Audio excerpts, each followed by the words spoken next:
Yeah, no, you can keep what you say. Yeah, Trey let me say some dumb shit to this. Who was it? Is it which one of the guys follow from was it TBI? No, Camus. Camus was on there with me and on the after show with me and Trey. Oh, okay. And he let me just say some dumb ass. I was like, I was saying that he wasn't black, or telling him that I was telling my old lady that they weren't black. And it was more, it was supposed to be an FBA, not saying black. And I feel like he got disrespected. He felt disrespected and just logged out. Damn. I was like, Trey, you just supposed to correct me, ran bro. him out the chat. That's crazy. But before we get too far in it, I want to tell everybody, welcome back to the To Be Fair Show. I'm your host, Johnny P. Over here, real. It's Q. And we back. We got Dave in the house with us this week. Welcome back, bro. What up? Back in the virtual world. Oh, yeah. yeah. Back in the stew with us. We took a week off. We back season 6. We kicking it off. We gonna bring a few different things. My boy Rail got the merch on. Oh yeah, hoodies looking good. New merch alert. Oh yeah, but follow us on all social at the To Be Fair Show. That's Facebook, Instagram, TikTok, and Threads. Yes, sir. Mm-hmm. Oh yeah, tap in on the chat. Get active. We got a couple people already back there. Hit the subscribe button. Get all our notifications. We'll be here Sundays 4:30. We'll be Wednesdays 9:30. Saturdays 8:30. Let's get it. How y'all boys been, man? Miss y'all boys last week. Oh yeah, Been good. Had a blast at New Year's with y'all. Oh yeah, it was fun. That was fun. Oh yeah, that was lit. That was great time with the bros. Yeah. So what's up, man? With the Jello song? Oh yeah. What's it called? Tweaker. Don't let me go first. I want to go last, bro. How did y'all feel about it? Oh, I liked it. I mean, I like the hook. I think he need a remix. Whoa. Yeah, no, that's tough. Oh, that's all. Yeah, that's tough. Like swerve in the corner. Whoa. No, I think it's tough. I'm happy for your boy. Yeah. He been looking sad like the past few weeks. He still look fucking sad. See, I think that's probably like your opinion. But he had been looking. He going out sad. Probably like the last few weeks prior. He was. Well, he had been on like their podcast and a couple podcasts. Like, hey man, I just want to make it to the G League, and he was like begging for the G League. That's and tough. He went on the stream with whatever that kid name is, and it shit took off. No, I think. We gotta give him a chance. I mean, so was Lil Yachty's first song. I'm uneducated. So this was my first time. I guess I'll give my opinion. I enjoy the hook. I think that it's super catchy. It's just like is what it is. It's a viral hook that people are enjoying because it sounds like a throwback Manny Fresh Webby collab. And Juvenile, probably like Manny Fresh. I seen somebody do a remix of it, and I didn't know what song it was at the time. But what did it do? And he did all the voices. Hey, I seen it. You did like, hey, this show was lit, bro. Yeah, that was lit, bro. Yeah, it was fire, bro. To me, I think if the hook dropped and this is why it's such a fun viral moment right now because from the kids to the old people, everybody's pulling out like the throwback jerseys and the do-rag with the flap off. And like they're recreating and they're like recreating the moment that this song would have been hot in, and it's just fun. I like the way you ended that. Would have been hot in. Let me go first, bro. Let me finish. Go ahead. I think because like you say, bro, done had a tough go at it. He the middle child. Oh no, he up right now. His nigga got the Rolling Loud set and everything. His little brother better than him. His older brother better than him. And I think that's where a lot of this is coming from. People just. Cause he a cool dude. I think everybody liked him. Is he the real J. Cole? Middle child. He got more songs. Y'all saw what I did there. Yeah. Niggas counting me out. Whatever. However you say the middle child. But like, I think people get like it's a tough spot to be in, being a middle child. Yeah. And I think it's a little sympathy. Like I don't think because the reason all them NBA players was playing is because they know the dude. And it was a decent. But I don't think it picked up off the NBA players though. It was like the kids they ran with it, and then the NBA dudes made it go like super viral. Once they started playing it in locker rooms, and I think the Panthers were playing it. I think it was a part of it, and so like I probably seen it for like a week prior before. I didn't see it till like it was like the kids with the do rags and shit on. Like they were having fun with it. He got more songs. Oh, I didn't see that. I think it's only the song that I've heard from him. He got another one dropping sometime. I forgot. Yeah, but you better strike while it's hot. Nah, I feel it. I get it. Keep that It's shit. fun. Keep them shits, bro. Keep them. Why? It's trash. The hook is trash. The hook is fire. Look, I mean, I get Like, if I you- don't- What did he say? If you want to say it makes you feel Word in the corner, whoa, my whoa. turn or not? What did he say? They tell people That's I'm my- going to get my chance here real quick. That's all. Like the children go like you, bro. That's Okay, we can let the kids. I mean, I typically let the kids have their music, and I don't really listen to kids' music myself. You know what I mean? But Yeah. as soon as I heard the oh, I was like, yeah, I'm gonna tap out. Turn that shit right up. Turn that shit right up. But it's 2025. Oh, that's it. I don't know what it It's sounds like. 2025. But like, Why are you peeking them? Bro, why is the sound not playing? Oh, they can't hear us. They can hear us. I don't think they can hear the I can't even get nothing. I know we just heard it a second ago. Oh, check the settings. Let me go back. But keep But yeah. going. He said he OD'd on that shit. but Yeah, for I real, mean, if you're searching for a nostalgic moment and that's what you land on is the oh, then hey, have at it. But what I'm saying is, it's Buns. okay, bro. If like you made a good point before the show, if he would have had Boosie on the front end, push his verse all the way to the back. Matter of fact, let's do 2 features. We need a double feature on this, He's on John, the third. and put him on the 3rd verse so we can have. If people want to have fun, let them have fun before Oh, he it might comes just up. been that mean. It's just that I think they're not playing it. So Hey, but like, Okay. Yeah, okay, but just go to YouTube and Yeah. put Tweaker. I just saw you at the Chipotle Mhm. for lunch. It's good, but it's Chipotle, and you know what you get when you go to Chipotle. right. Now you Okay. go to Steak 48. Supposed to be a little something. It's gonna be way better. Oh, but does that so- make Chipotle bad? So are we Just because it's 48? So what you're saying is that Mediocre. we're going to celebrate mediocrity, is what you said. We should. What's in your Chipotle busting? It was all right for it was what I chose. It was what I chose because that's what I wanted. That is the point he made. Okay, so look, But at it's the end of the day, mediocre. Hey, let's get a quick listen to it. so can I have my own opinion then? Oh, they finna play the shit. You haven't heard it yet? Whoa. That is my first Okay, day hearing this. Oh, whoa. I'm just listening.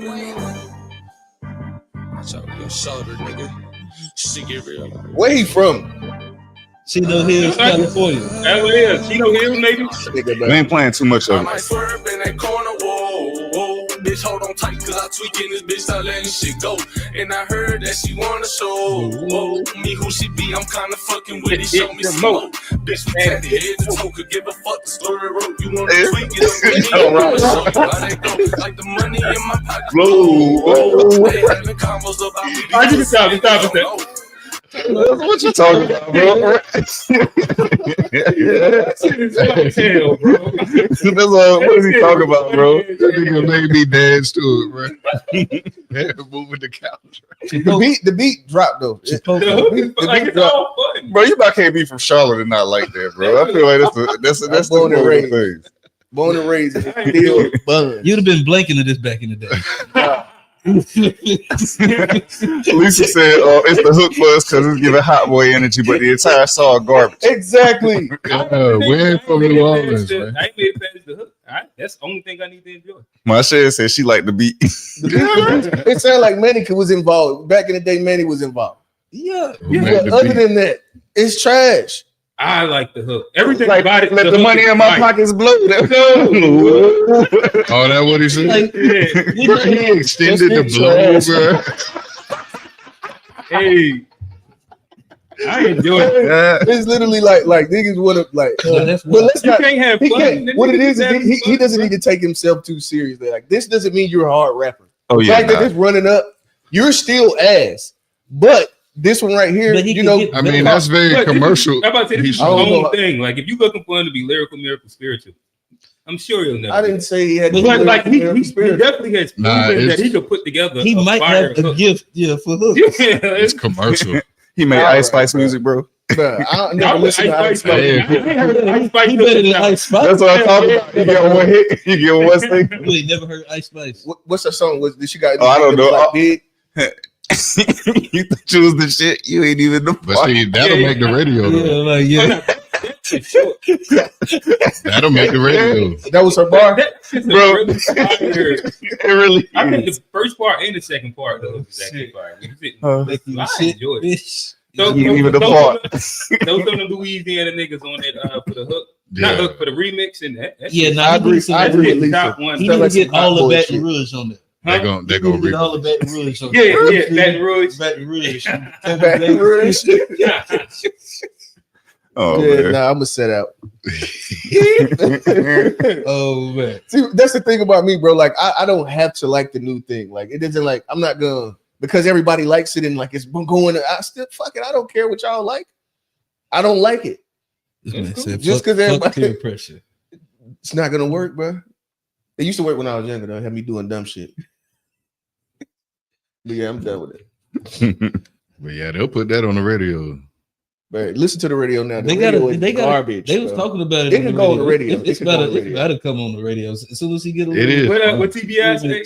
Talk to him. He said, bro, say that joke go hard. Definitely took me back to 04 and 05. That's what all I'm saying. I'm cool. That shit. Oh, Bro, you talking about riding down the street? There you go. There you go. Look at him. We got him. They extended the blow. exactly, bro. Jesus. Yeah, we got him though. If I get that got hook on Google, Oh man, I'll ride down the street to that. bro, that's what it seemed like to me. Like you having fun, like you Yeah, you swerve. just Like, gotta About enjoy with it. some 12, Whoa. with some 12s. That Yeah. Yeah, if you all you gotta do is make sure you turn down the vocal and just let No, the beat the- win. Not a vocal part. Get the instrumental. he in The the pocket instrumental with will it. you turn. gotta have the I think so instrumental too, with the bro. I'm hook. with you on that. With the hook. I think it's rocking. With the Oh hook. yeah, I got The the. pop- I'll you give get you the that. pop- I'll give you You'll that. freestyle up that bad boy. Yeah. I definitely rap. That'd be a good one to be. Nah, but that remix though, I wish I had sent that video because Yeah, that nah, he remix was went dope. crazy. He went crazy, He bro. had Nelly on it. T.I. He had, I think, Webby. And I ain't know what song it was. I thought it was his song or something at first. I didn't know. I had never put heard. the Nelly ad libs on the wall. Exactly. It Like, was crazy. I ain't gonna lie. hey, I that gotta joke hear was that. crazy, I bro. gotta hear that. Yeah. I gotta hear that. They need to do that for real. This nigga the next sensation, bro. Absolutely not. Where we going? I'm gonna make sure Rail got it all out before we hit these memes. I got it up, bro. What's the topic of the week? I think it's Oh. Rail's topic. Oh, yeah, that is. Does traditionalism get unnecessary hate? I guess you said the question, so I guess go ahead. You want to answer first?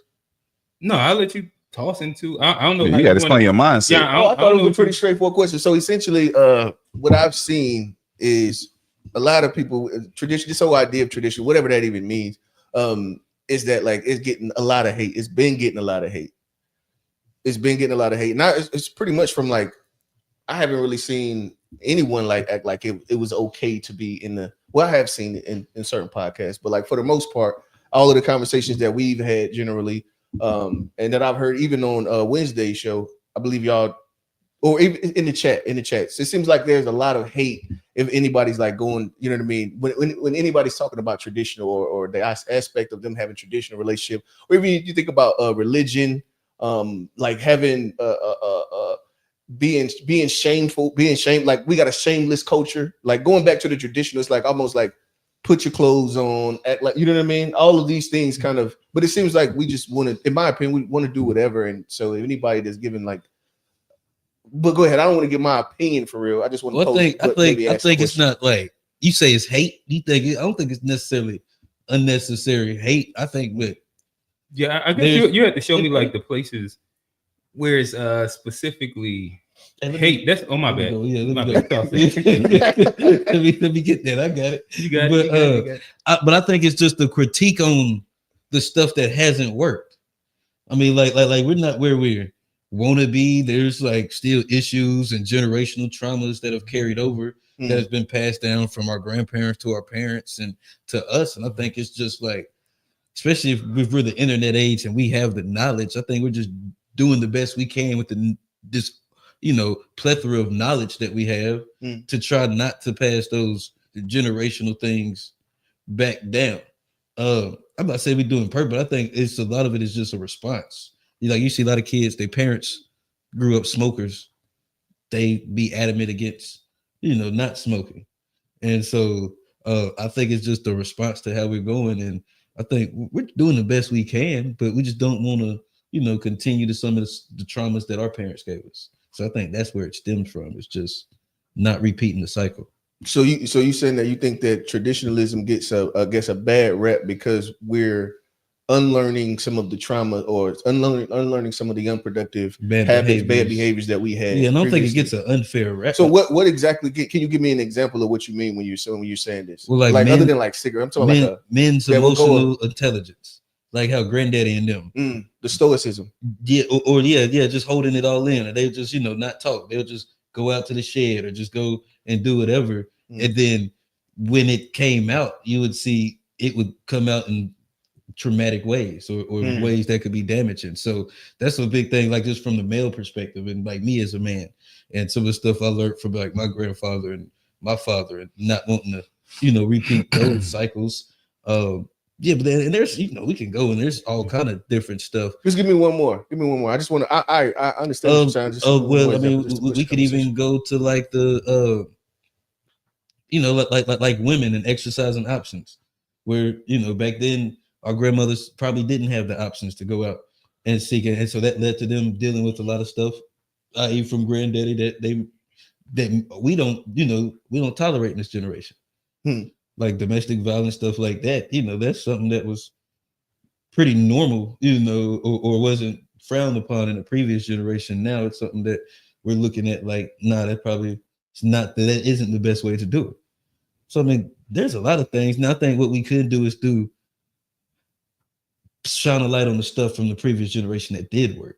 And I think maybe that's where you see, and that's more because we don't hear it that as much. And see, that's what I'm saying. That's why you would hear. That's why someone can come to the conclusion that it sounds like hate, because you just pretty much just like picking at all of the wrong. Because there's plenty of shit we can sit here and pick about our culture currently that is some shit. It's plenty of it to pick at. So like, if you don't give the other side of it, then it's gonna feel like hate, right? You can see how somebody can get there. Like, and so maybe we should ask what are some good things from traditionalism that we should. Okay, I think traditionalism has a degree of accountability with when people are staying dedicated to playing their roles, and maybe that's like, are you saying, do you think people are wanting to get away from that mind state, or like they don't want to practice the things of traditionalism that helps? Because you're right, it is a broad scape. It's like there's things that do help, there is traumas that come from it, but I think those traumas were more of like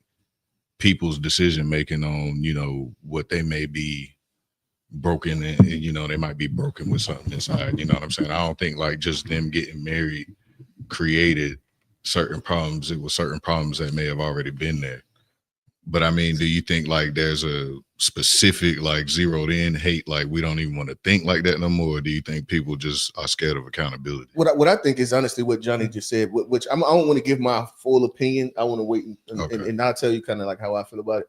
But yeah, I like Johnny. You made a good point. I think that's what it is. It doesn't, you don't hear people say no, but those are some things that we should keep and move forward with. Generally, you hear, which is, do we have a negative? We generally magnify the negatives anyway. So I can understand that, but go ahead, Q.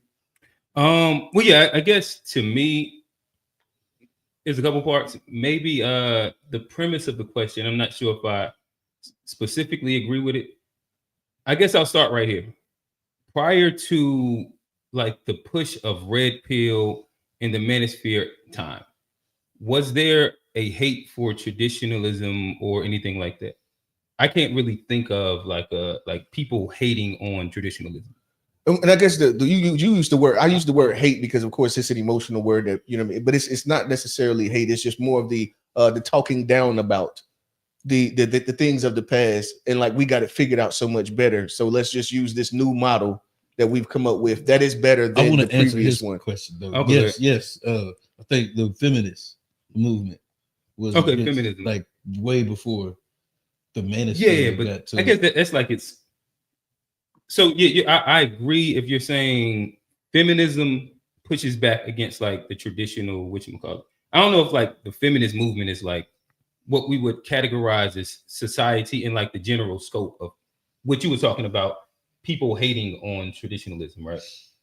I imagine we would always agree that from the 1960s, feminism has hated the patriarchy, quote unquote, and any traditional structure because of all the tenets of what it hits for.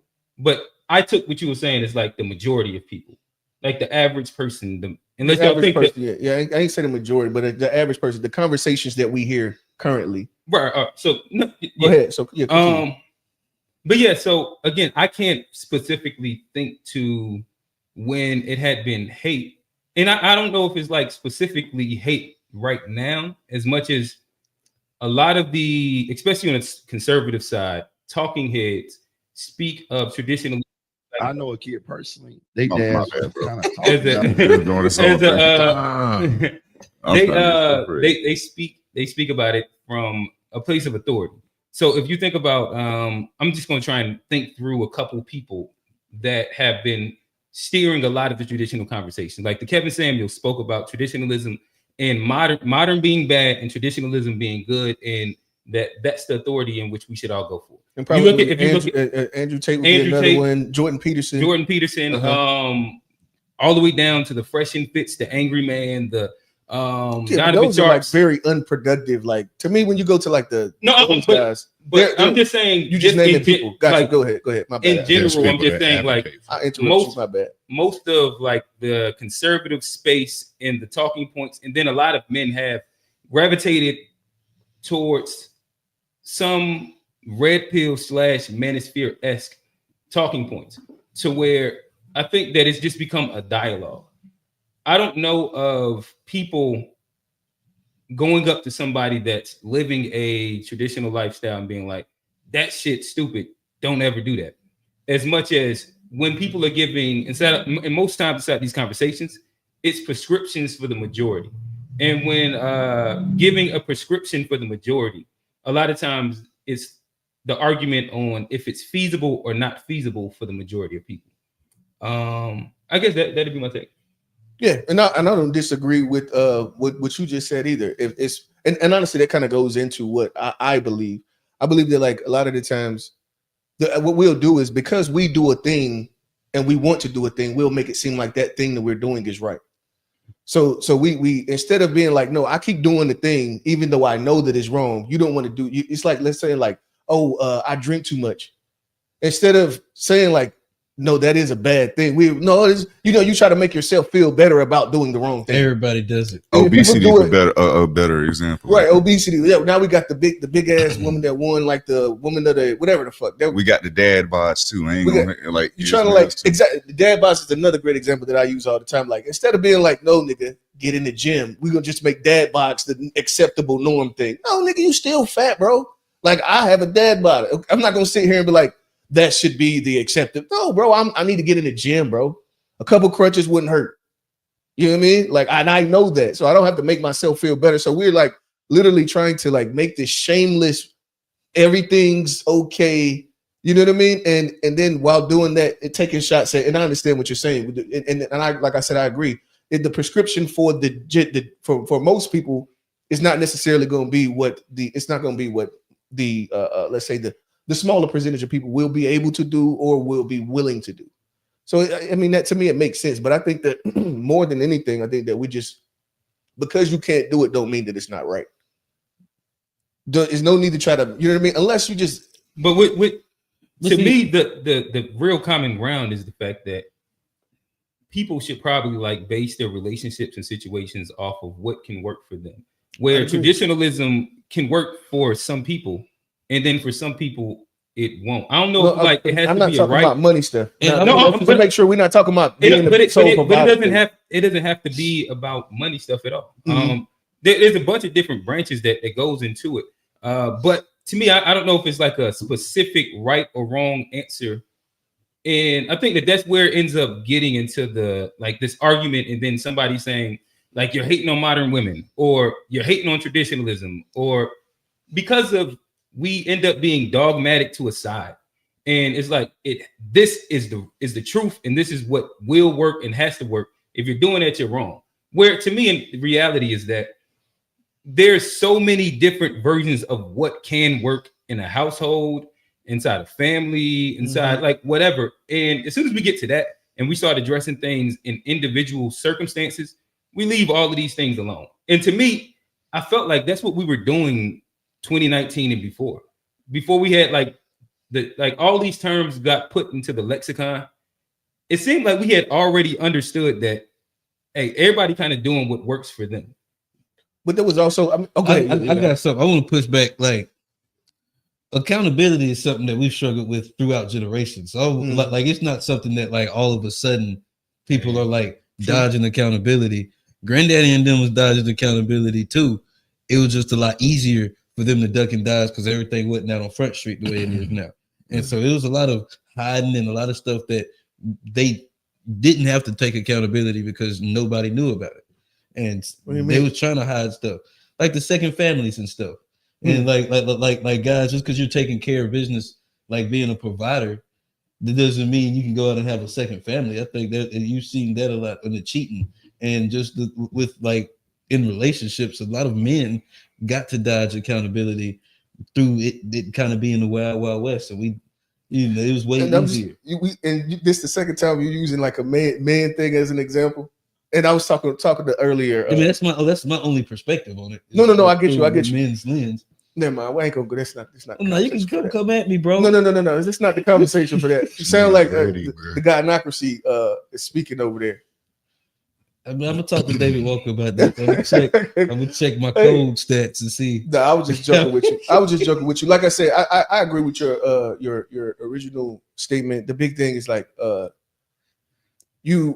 anytime you're gonna be, it's easy to like call out the thing like, oh yeah, the generational trauma, the two family thing, which niggas is doing it's probably it's really the same, which a lot of the time the women knew. But niggas gotta wear it now though. Like you got two baby mamas, like you just own child support. Like you wearing it now.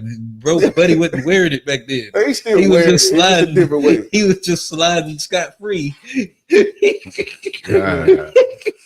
No communication in that. They were sure they couldn't text his phone. She wasn't gonna pull up and.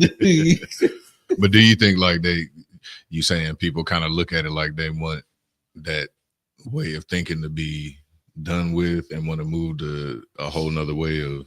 For sure. I mean, I think that like if you look at which he made another good statement, like the accountability it's not a thing now where this is the first time period where we've lacked accountability. Right. But I'd also say that like we are pushing the limits a bit further. We're pushing the limits a bit further, a lot further, in a lot of different. Like you don't think we're taking accountability as a generation? You don't think there's no accountability in our generation at all? I mean, that of course that wouldn't be the actually. Okay, my bad. I add on to you. My bad. Like, I mean, of course, that's not the answer. You know what I mean? But like, I think we're doing better with accountability as a generation. There's some things we're lacking on, but like as like people who like we're having these conversations. We're having to communicate. We're being more open and transparent. Yes. Now, are some of us not? At large, we're not though. Like we're on a podcast, so we're having these conversations, and you can find podcasts that are having these conversations. But are you? I think that like but I don't think. Look, I did have a point. When we go with like fatherhood, right now we're way more accountable. Yeah. No. And that is, I would agree 100%. Statistically, that's proven fact. Right. So where are you talking about that? Like on whole, like there's like this big drop off of childhood pregnancy is down. It's down. So crime in general, very accountable generations. We get a rap for not being it because like work hard, play hard. You see us playing hard. You see us being goofy and the swerve in the corner. Whoa. But like we also taking care of business also and doing that before we turn up. A lot of us are checking the boxes. Well, let's not go too far. Some people are, but you know what I mean. Let's not get too caught in our lane. I think our generation is doing better at the things than the previous generation. Well, look, I'll put it this way. I mean, some people, it is about what's advertised mostly, like algorithm wise. You know what I mean? Because I feel like people who really actually follow traditional values probably don't advertise it much or talk about it much. They're probably focused on what they're focused on. They're focused on each other. And so that would make it to where you wouldn't in mass numbers probably even hear about the tons of people that probably live that lifestyle just day to day. And they don't even think about it like, you know, something to go against or not go against. It's just what they do. But Dave, let me ask you this, or everybody. The reality is that I don't know how most people relationships are set up, to be honest. It's only like when we get into like the podcast sphere and conversations like that. Like if I scroll down my IG, I don't know what anybody relationship setup is. If it's traditional, modern, any of that shit, to be honest. unless they explicitly are outside saying it. Mm-hmm. Like we really don't know. Well, I did see that. You seen that the new it's another not prank thing. Well, I guess kind of a prank where the women are like, I can't pay the mortgage this month. Have you seen those? Women are saying that? Yeah. They're coming up to a dude and apparently they're in a traditional and they're in a traditional family where he's paying it and she's coming to say, I don't know if I can't afford to pay the mortgage this month to get his response.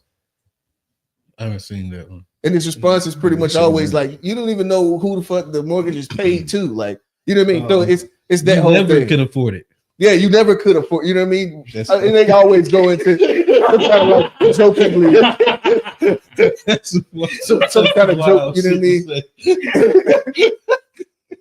But you've heard that too, though. Well, I've heard that said too, and I find it hilarious the way that they respond to him. It's hilarious. But go ahead. You were about I want to respond to Dave because he was talking about like how like what's advertised, like even like nowadays, like the crazy lifestyles what advertised, but like deep down, like or when it comes to everybody's interpersonal relationship, most people aren't necessarily doing the big thing that's like advertised.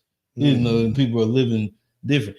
You think that was true back then when like the traditional family was the thing that was pushed? Well, I mean, black women have always worked, so it's like the idea of the traditional. Like, I don't think that like I said, I think that because most people can't afford, then you just like, you know, oh nigga, I wish I would keep a woman in the house and pay all of the bills. She better goddamn go and do it. You know, it's just the rhetoric. You hear that shit. So like that's never a thing, huh? So you say even back then when that was like advertised, that wasn't really. Well, I mean, white men were doing it. When was it advertised? I guess white men were their women were able to stay home. Black women were not. They always worked. Well, I think a lot of the, you know what though, a lot of the trauma comes because back then. Maybe we're looking at white. Yeah, okay. A lot of the trauma comes because back then when people were finding out about foul shit, it was word of mouth. It was like more betraying ways that they would find out shit. You know what I mean? Like now everything's just blasted virtually. So it's like, you know, people damn near want to tell what's going on and cherry pick what they want to keep secret. But back then, it's either you don't know, and if you did, it's because think about how people will find out that somebody's got another family, and how long did it go on before they actually found that out, and that would hurt you a lot more than just every day you seeing all type of negativity or positivity or whatever, and you just kind of your mind get numb to it. But back then it was like you get that news. She come to your wife as a woman. And I guess and I've seen like even like personally, I ain't gonna say my family and stuff, but I've seen like the woman show up at the church and like it'd be crash out season. Like you back then, like so you don't witness the crash out. Heard about it. It was close family. I have. Oh, close, but I had the whole story. Like I knew the son and everything. Yeah, they you know pulled up to the church with the baby. Right. On some old messy ass. He had the DNA papers with him. I mean, she had the papers prior. I mean, back then it was word of mouth. It was who he looked like. She didn't need him. Like, she held his head up. Hey, y'all seen that video? It was the ears. Y'all see the little meme joint with the stuttering? The dude opened the door like, "What you doing in my house?" And then he was like, "This your baby." And she said, "Say something." And then the kids start stuttering too. Oh, that shit was hilarious. That's hilarious. That's cool.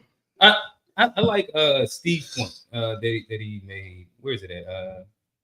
We do shit on like the younger generation, but this is an actual fact. Like they do drink less, they have less premarital sex, less out of wedlock children. They are fairly low risk taking generation. I seen a meme earlier where it was you don't know how to turn up. But then we got to think about like what we're like saying is I ain't worried about that. Joke. No, clearly it was a joke. I'm she was about to try to tell us why we're wrong. I'm like, hold on, bro. Nah. No, it's clearly a joke. I was trying to get to the point where it was a meme that I seen that it had the kids today at 12 or 13 or something like that, and it was like them on an iPad and shit like that. It had us when we was 12 or 13. Niggas had like the small little weed shit. They had glue sniffing and shit like that, and I thought it was funny. Damn. And we was like, on a bike at the corner. Yeah, niggas was outside doing like kind of crazy shit. Riding bikes, doing this. Doing Shit. a whole bunch of stealing like a room. motherfucker. We were thieving like hell too. On Roblox and what's Fortnite? Minecraft. Okay, but Minecraft. I do want to see as like how that actually translates. that's what I was. You know what I mean? And a lot of times, like a thing can seem good now. Talking about like out of wet, like no. Hold on. I'm talking about in general. I'm talking about in general. Like we can say that, like, yeah, the kids, their attention is somewhere else right now. But how does that translate into, you know what I mean, into their adulthood? We're gonna have to wait to see. It's like a lot of the this is like the first generation of iPad kids. Like it seems like it is leading to less premarital sex, less drinking, and iPads, or is that iPads have like kids I think have we been were probably the first iPad generation. No, not it'll be like I got brothers this iPad generation for sure. Like Ali, the generation. We saying generation. Okay, we the PC generation. Yeah, we was like PC generation for sure. But no, like iPads and tablets and all that shit, and video games and all that has been around and hyper accessible since like clear 2010. I mean, they were talking about us in Call of Duty, and like we at least like 12, 14 years into it. Yeah, you think? You remember like you gotta remember this is 2025. In 2012, kids had tablets, iPads, all that shit. Like we a couple generations grew up on tablets. Like an IBM computer is starting to be like, okay, that was a while back. That's in the top. I don't even think they make them no more. They stopped with. I don't even think they make. Yeah. IBM is gone. Hold on, we keep saying that's why I was trying to figure out. You keep saying generation, so that's what are you considering a generation when you're making a statement? All right, so what I'm saying is like kids that even if we just go spanning 8 years, like from middle school through high school, that's 8 years of a generation. There has been multiple of those already. Like we've seen kids grow up on iPads and be adults. What I'm saying is, like kids were 12 in 2012. So like if you got an iPad 25. In 2010 or 2011 or 2012, right now, you're grown. But we're talking about growing up on an iPad, not that you were born you know what I mean? Like not that you got an iPad at 12, but like if you were born if you were born as a baby and you were groomed into the shit the whole time. Like, come on now. As a baby. What are we saying? I'm just trying to figure out which way are we going with. Okay, so let's slow it down then. So to me, if I look at even like my brothers, I'll just like take my brothers, right? They grew up in the the iPad, video game, all that era. Where from go ahead. You gotta allow like go ahead. To be I didn't say a word. Go ahead. Like so, if you're saying from being born or like these kids being 6, 7, playing video games, having iPads, having tablets, like they did that. And they've become grown and adults. But it's like if you were, let's just retract 15 years right now. So if you're 20, let me see. If you were 6 at 20 if you were 6 15 years ago. So like what's that? 21. If you're 21 right now, you grew up. 21. You grew up with an iPad since what 6 years old.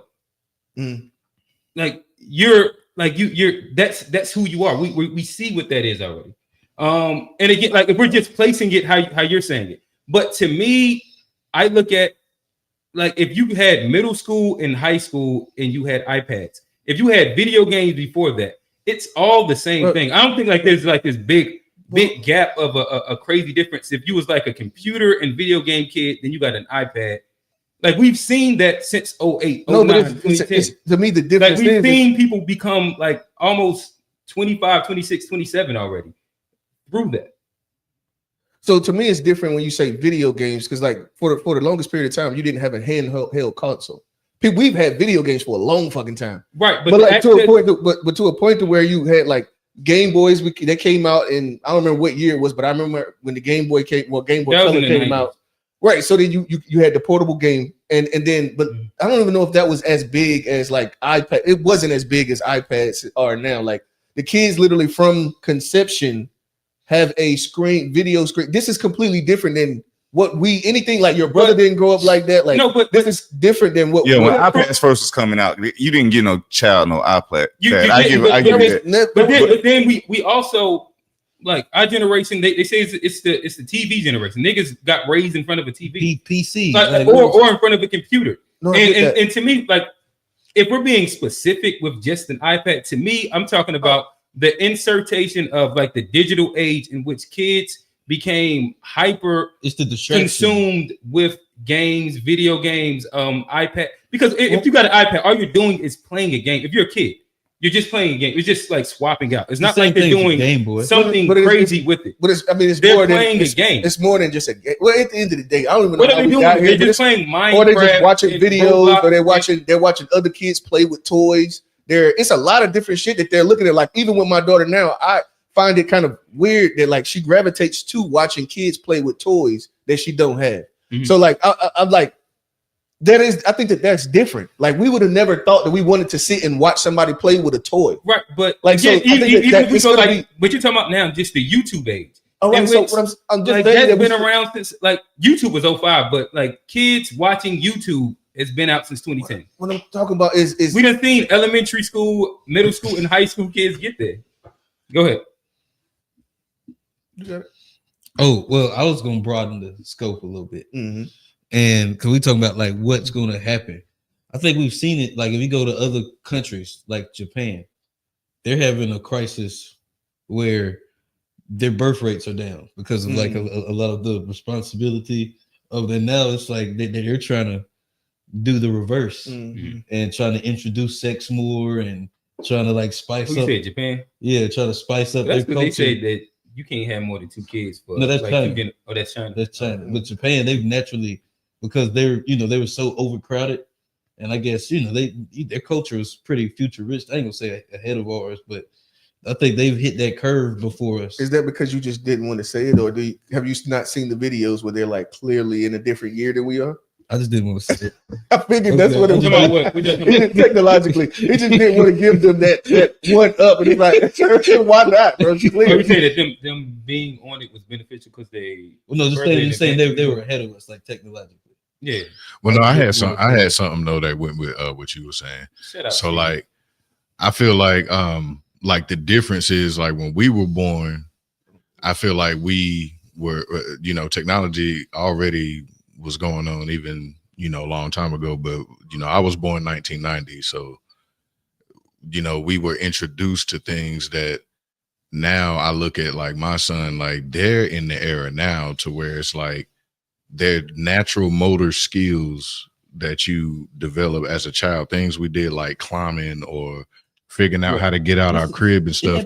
They're born in technology though. They're born to where before they even know what it is they're doing, it's just getting the sense of touching this and it moves. Swiping it. We didn't have shit like that. We had like mouse. You grabbed the remote one time and turned the TV, and all of our parents was like, "Oh my God, look at him! Like he know how to work a remote." Yeah, but that's what I'm saying. That's where our natural motor skills. The younger generation, but I also say I think that we're the nigga. Are you comparing turning a fucking remote on? No, I'm comparing the younger generation. The kids are always more adept to the technology of the time. Yeah, so that's what I'm saying. Now are going to naturally be able to work tablets the same way we were able to work remotes. It's different, but if you're a kid, you don't know no better. You're just more complex, watching. But I get you. We're more complex as a whole society and people. Yeah, I'm just saying these kids now are they're born into the surge of it all. Like, right. But my thing is that, do you think it's just these kids? I honestly think that, and he put it up there. I ain't really want to break it down to like Gen X, Gen Z, millennial, whole thing. Because it spans so broadly, but I think that we were the last outside kids. Like my brothers and sisters weren't outside kids. Yeah. Like I've seen a full generation come through that were in the house and engaged in computers, engaged in video games, engaged in tablets, engaged in like like all these things. Like, I just mean those like generations have already came. I don't even think that they was the first ones. But can I pose a question here? Yeah. Okay, so with that change, what challenges do you think they may face as far as, because I think that's where bro was trying to get at. I do think that there are some challenges that they're going to face that there is a difference in. Even with our generation, there are some challenges that we face that's a difference from our parents' generation because how we was raised different. But it's problem solving. I think it comes down to it because like when you're outside and we couldn't go back to your parents. There's a certain skill set that you develop that we all developed as kids outside. That even when somebody got hurt, we ain't go crying. We ain't go run back to mama house crying because that was gonna blow the whole block up. We figure out, hey, bro, you all right? You not? Hey, somebody got a Band-Aid, and we would figure that out. Didn't get no Band-Aids. That was happening in your neighborhood. Oh, whatever it was, we wasn't going back to mama house. That's the thing. Whatever the fuck it was. Okay, this nigga's so tough. He ain't never had a Band-Aid in his life. My mama ain't buy Band-Aids, bro. Okay. I don't know where the first aid kit was at. We didn't have a first aid kit, bro. It was that dark up here on the west side. It was just never the thought. A like, Band-Aid, bro. Hey, bro. Finish my story. When I scraped that knee, you got a Band-Aid? Hell yeah. But what it was that did? we got that rocks. I used to hate when like it was deep enough and shit like that. You had to go. Like, because they gonna put that alcohol and rock shit bubble up. You gotta watch it bubble. Yeah. I forget which one burned. One of them burned. That's crazy. Alcohol burned peroxide bubble. Which hazel was in there too? I don't know what that shit used to do, but something with me. Which hazel when you ran out of alcohol? Is that what it was? Yeah. I don't want to get away from the question though. Like I do want to. But we learned how to figure shit out on our own without having to run back to mom because we didn't want to. Like if you went back to the house, you might get stuck. You might have to stay in the house. So like you would do anything not to go back to the house, whether you got hurt, whether motherfucker broke a window. Like it was all kind of shit that would happen when you were hanging out with the kids that we just had to deal with and figure out. I was also hearing a lot of it was this employer. He was saying that like even firing kids now, like you mess around and have parents coming and calling in and trying to. I think somebody that got fired. Yeah, like the parents go to the job interviews with them. Yeah, the parents are going to job interviews with kids like that. How old are the kids? I'm not hiring your ass. You got to be like 16 to even go get a job. 15, 16. So, but they talking about high school. They talking about they actually in the interview with them. Like not like what is like they're definitely in the interview with them. Entry level position. And see, I think that also comes from like the way that we were socialized being outside is completely different than like just sitting and looking at screens all the time. Your socialization, those are we develop skills that just obviously even if you listen to, well, I can tell you this, I just go into like, even though I ain't gonna say I was a klepto a little bit, so I wouldn't, you know what I mean? I might take some shit, but I still did a really good job while I was at work. There was no way I was going to be playing Savage Life Webby while I was in there doing my job and having customers coming in listening to Savage Life. There was no way I would have been doing that. Or I would have had an inclination that shit would have been okay. I literally go into Sam Lim over there in the hood. Motherfucker, I don't even know what they be listening like to. Savage Life now. Okay. This is different generation. Definitely not, bro. With the kids, like, stuff like that, like our generation is way more accepting of rap music than it was back then. Our parents were. And that ain't the kid that's playing that shit at 7-Eleven. Yeah, they playing Savage Life. Maybe because I was in the hood. They 28 plus. Because I'm in the hood. They over 28. They playing Savage Life. But of course they not playing Savage Life. I wouldn't have done it myself when I was their age. Come on, Johnny. What are you talking about, bro? No, look, I feel like the progression of it all. I feel like the progression of it all when we were babies versus, babies that are brand new right now. The way things have progressed, it covers a large enough time span to where I think we're at a point now to where it's like, no, the children are born now, even though technology is across the board. But as far as how things have progressed, think about how much time that's covered to where technology is now. Like they're being born privy to actual coding. Like we were playing video games, but they're privy to coding computer application right now, as soon as they're born, just because it's progressed long enough to where it's like, I think it has jumped to another, I guess, tier level or something to where it's like, this is a vast difference from when we were born and it was like PCs, game consoles, remote control cars, etch a sketch, but then go outside, get on a bike. That's still mechanics you learning and shit like that. It's like subconscious stuff that we learning growing up. I think this is like the start of that next level. I also would say that we probably are, like, every generation looks down on the generation behind them. And when I'm saying generation, I like to look at like 20 years. They say generations like 20 to 30 years. So if we're talking about like someone that's like 20 years younger than us now, so we're talking about someone that's around 12, 13. So that would be like the next generation down. Based on, I'm just talking about what they consider a generation. I'm saying you said you would consider it 8 years, let's say 8 to 10 years. But like based on what? Oh, go. Okay. So we were looking at like someone that's going to be 12 now. They definitely were. They've been. I don't even think that because what you said, the iPad came out in what year? 2000 and. I can look it up. Oh, 8 or something. Well, it's not that serious, but yeah, I think that like I said, we're gonna have to wait and see what the generation where you're like literally born, and like our kids now, like my daughter or like Q's daughter or like Dave's son, like they were born and they've been looking at in the YouTube, like you're able to actually pick what you watch. Not the channel's just there and you watch what the fuck they got for you. Right. Like these kids open every box of cereal in the crib, and it's because they're used to having so many options, and it's like everything's on demand. So like we didn't grow up like that. So I'm talking about a generation of kids. Like when it comes to a time where everything that you want to watch, you can go on YouTube and you can anything that you want to figure out. You can't just actually work your way through it. You can go on YouTube, motherfucker, tell you what to do, and you just do it. But that's so it's like completely different. And we're gonna have to see. Society. We're gonna also see what that looks like as a generation of people being born into that and like living until they're adult age. Let's say 20 years old. Think they would take and mirror kind of what the adults who have like been there since the concept of it. You see how it affects. But do you know? But so you think.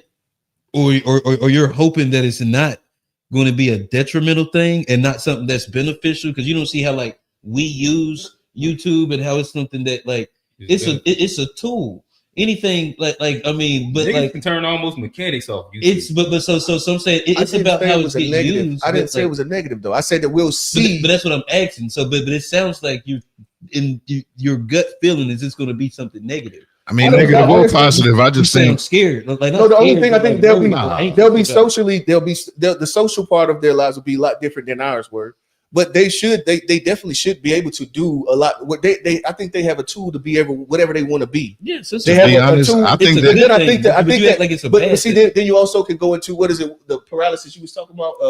Choice paralysis. Choice paralysis. Imagine like the idea of like where they always told us that we could be anything that we wanted to be. Right? Did you believe that you actually could be whatever you wanted to be? I for the most part, yeah. I didn't believe like I could be anything that I wanted to be. Like you know what I mean? I didn't never believe that. I figured I choose a thing and then I'll get better at a thing. For the most part.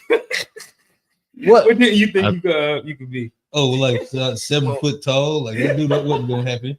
Like I accepted that one in the What I'm saying is that you get to a point where like I'm pretty sure if you were a kid and you wanted to fly a plane, like they have simulations that your parents can get you on the game and you could actually fly a fucking plane. Like imagine what I'm saying is that you can grow but up. That's good, though. I'm not saying it's bad. Why do y'all keep getting the bad out of this? He said, what do you think the differences will be? Yeah, I think there's gonna be some good differences and some bad differences. Like I guess I'm trying to understand. No pun intended. Seeing where you're landing that point at where you're saying like they can fly a plane, or a generation that will go up and have the ability to actually believe that they can be anything they want to be.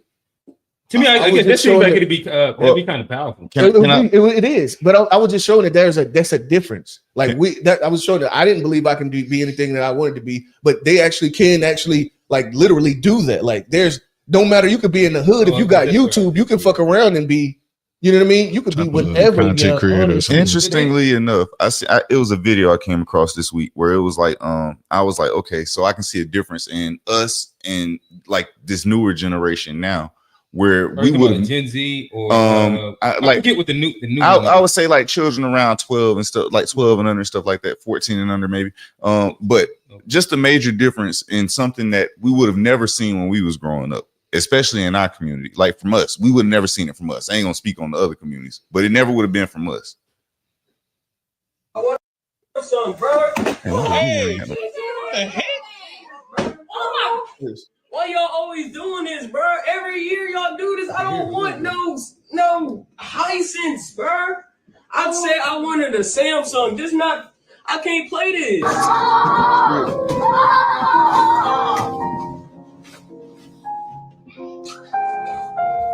Bro, hey, come here, man. Come here. Hey! Bro, get up, bro. Go outside. You gotta swing in the kid, bro. I wanted a Samsung, bro. Because he wanted a Samsung. He ain't not a Hisense, bro. But I don't know if like That's an more like, exaggerated. Everybody ain't doing that. Yeah. Bro, it's a lot more children doing this than what y'all think. No, this is what I was gonna say. Is that's more of like more than anything, like a socioeconomic thing, an entitlement thing, than like a generational thing. There was kids that was spoiled back in the day that was crashing out like bro. So you can't see within our community how we do entitle our children to some degree, like where that's gonna play. Like we are doing that thing. Like, I think that right now, some entitlement's not bad. Also, yeah, like, I'm not saying that. I think spoiling your children and treating them good is a thing, but there is a thing where we have issue with consumerism with our society anyway. There is this thing where, because we are more adaptable like than our parents was with things, because we definitely grew up in a time where it was a lot of no, you can't get this, or no, you can't get that. We're more prone to say yes to a lot of stuff, but those no's taught us something. But Johnny, tell them you would have threw one of them hot songs. You was getting. You'd have been mad about it again. Hey, hold on, time out. I'm gonna address this. Y'all act like Rock Hill was Valentine.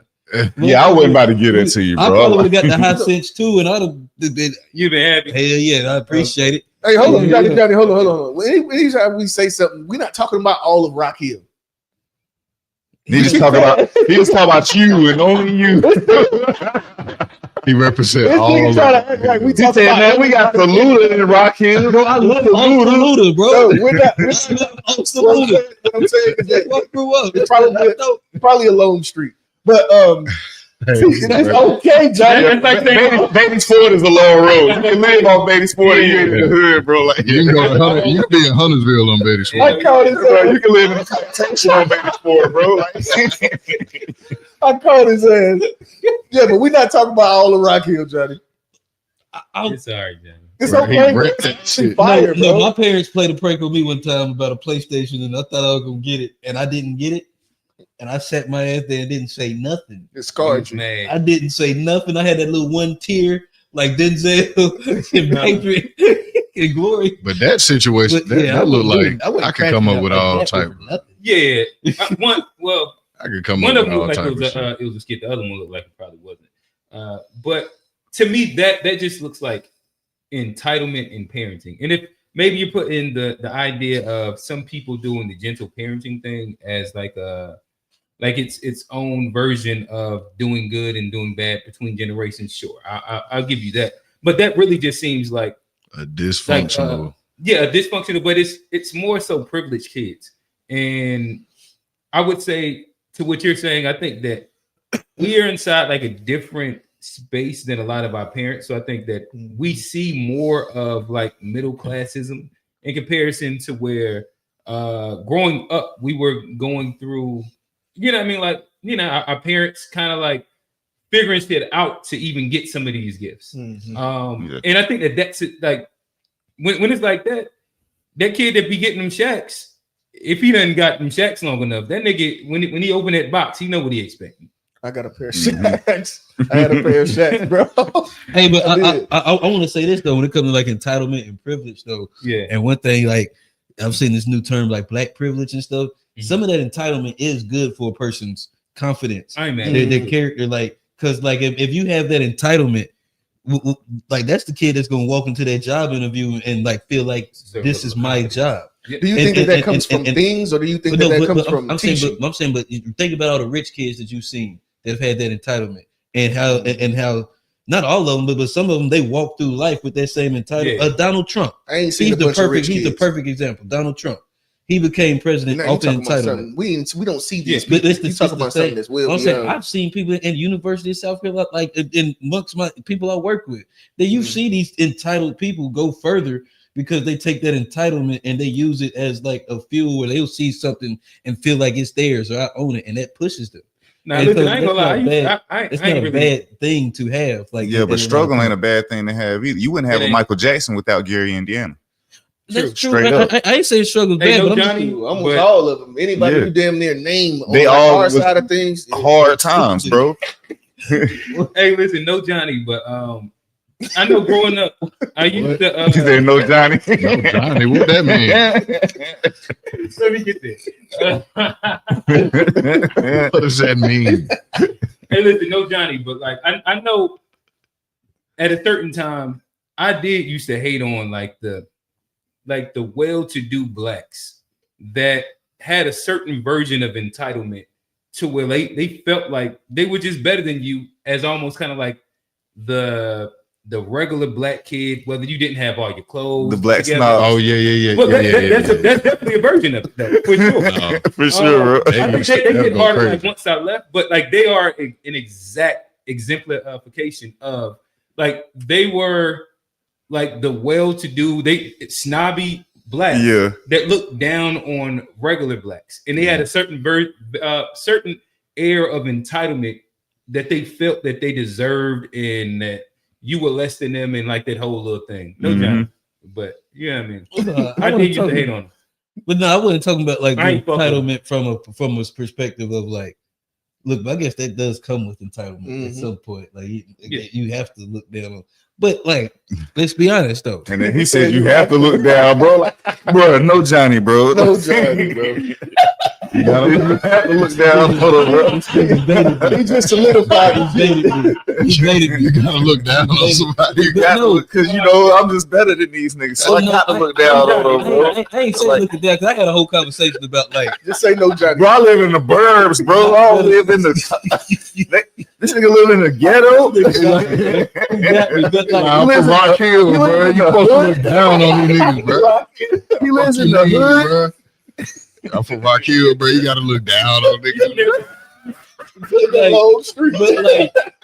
But like this is hilarious. This is My bad, bro. But you said you supposed I live to off look Dave down on. Lau, bro. But my thing is, I live off Dave Lau. nah, fuck Dave Lau. Dave Lau hot. Y'all beefing with that? Dave Lau. But my thing is like, and not to look down, but like you do have to have some kind of self-confidence in yourself, and that's an important thing. Yeah, but does that come from things, or does that come from teaching?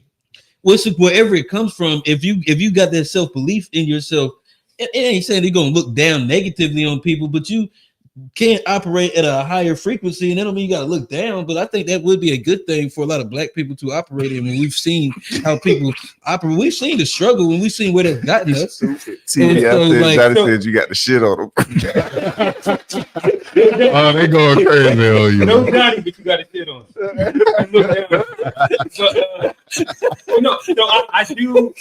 I do agree with. I think that there's power in black entitlement and black privilege. And as generations go on, I think that we'll see some black kids that have the actual entitlement to think that they can really change, whether it's the system, the world, XYZ. And I think that that's good for the upcoming, because the people that have been at the top, they kids are fueled by entitlement. And I think that some of that black entitlement, especially with the backing of, like, as you're saying, like this is coming from like being inside a better socioeconomic standing, to where like it's not fueled off of blind belief, but it's actually like a real entitlement. I'm not mad at it. So you're saying it's not purely just teachings. I think there gotta be substance. There gotta be substance behind. I think that there's kids inside like hoods or whatever you want to say that can have like the best confidence. That's unteachable, and you know what I mean, like they can surpass and jump over mountains. I think that there is a space where for those kids that it doesn't come innate to, it's a harder uphill climb than those kids that have all the things that create their ego already in place. And like, how you gonna change the world if you don't even believe it's possible? But do those people be the ones that change the world, or are they more of the struggling people that change the world? Even what we seeing now, if you look at somebody like people that be inside positions of power, I guess that's more so what I would say.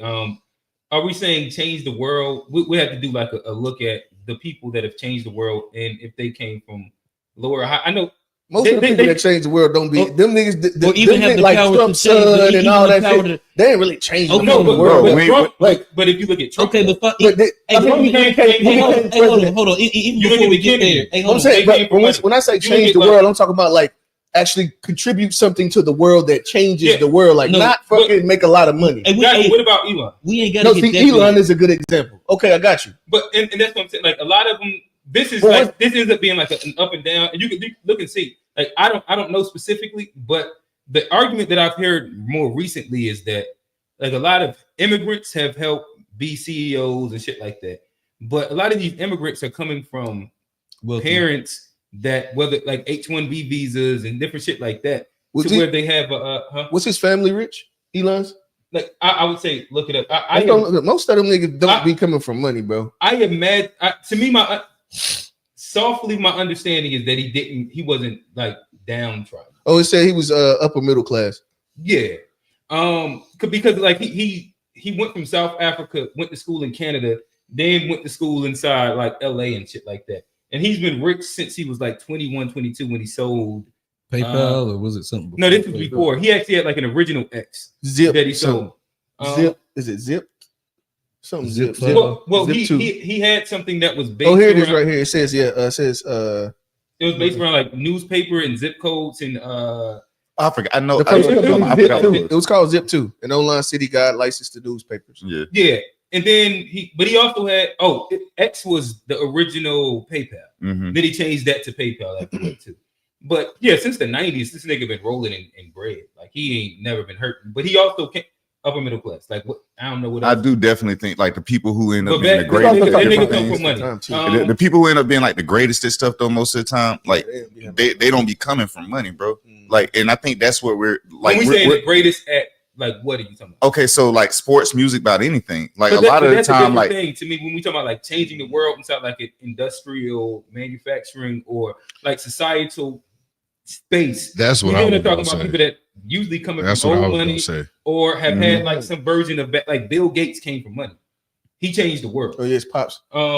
Yeah, I don't agree with them people. That'd be that's the global elite type people who. Yeah, but now that we start changing the world. When we bring it back to like the ability created a thing that contributed to the world, kind of what I'm talking about. But honestly, you talking about like people that like a hedge fund, like they talk about that kind of shit. I wasn't even talking about change the world like that. Yeah, I wasn't even talking about. I wasn't even talking about change the world like like of course, but there's so few people that get to that point. But even just change the world, like I like us being in those rooms too. But even changing your circumstance though, like that entitlement, it can help you change your circumstance a lot easier versus some person that doesn't have that self. I don't disagree with that in themselves. So even before you get there and do the big thing, that with the $1 billion corporation that actually has an effect on the world, you got to have a confidence in yourself to be able to walk into them rooms with that belief in order to be able to change your circumstance and then get the bigger opportunities. But like I say, going back to entitlement, that black privilege, it's a confidence that comes with that I think is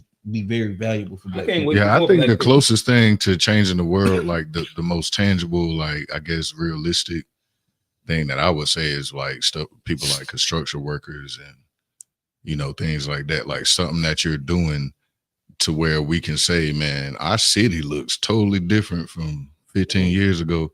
I'm like, man, people physically building stuff, that's the closest thing that actually changes the scope of things. Like think about a side of town that wasn't nothing but trees, and then if they knock all that shit down and build a little area right there, now that side of town's popping and being utilized like it never has before. That changes like people's behavior. People might lived out there and been waiting for like a Walmart or something to be built. Now they're using that shit. Now something changes. Now you're not using as much gas, so now you may have your select areas that you go to versus you may have went to a whole nother side of town, but somebody builds something now that changes the whole behavior pattern. So like when that's we built 485 out here. Yeah, 485 to take us around the city or split off the townships from Charlotte. Like that's a whole change in like the way people are going to be living. I think that's the most realistic way. But if you're talking about like inspiring and stuff like that, but we was talking about more of like as an individual, like where what Steve was saying, like creating the PC. Yeah. Okay. Like innovation type of thing. Innovation. Yeah. And if I go to Dave's example, to me, where if we're talking about like changing the city, and that's kind of like what you're talking about right there. I think the most powerful spot in that chain of events, though, would be the people that are part of like the master planning committee of that designed that district.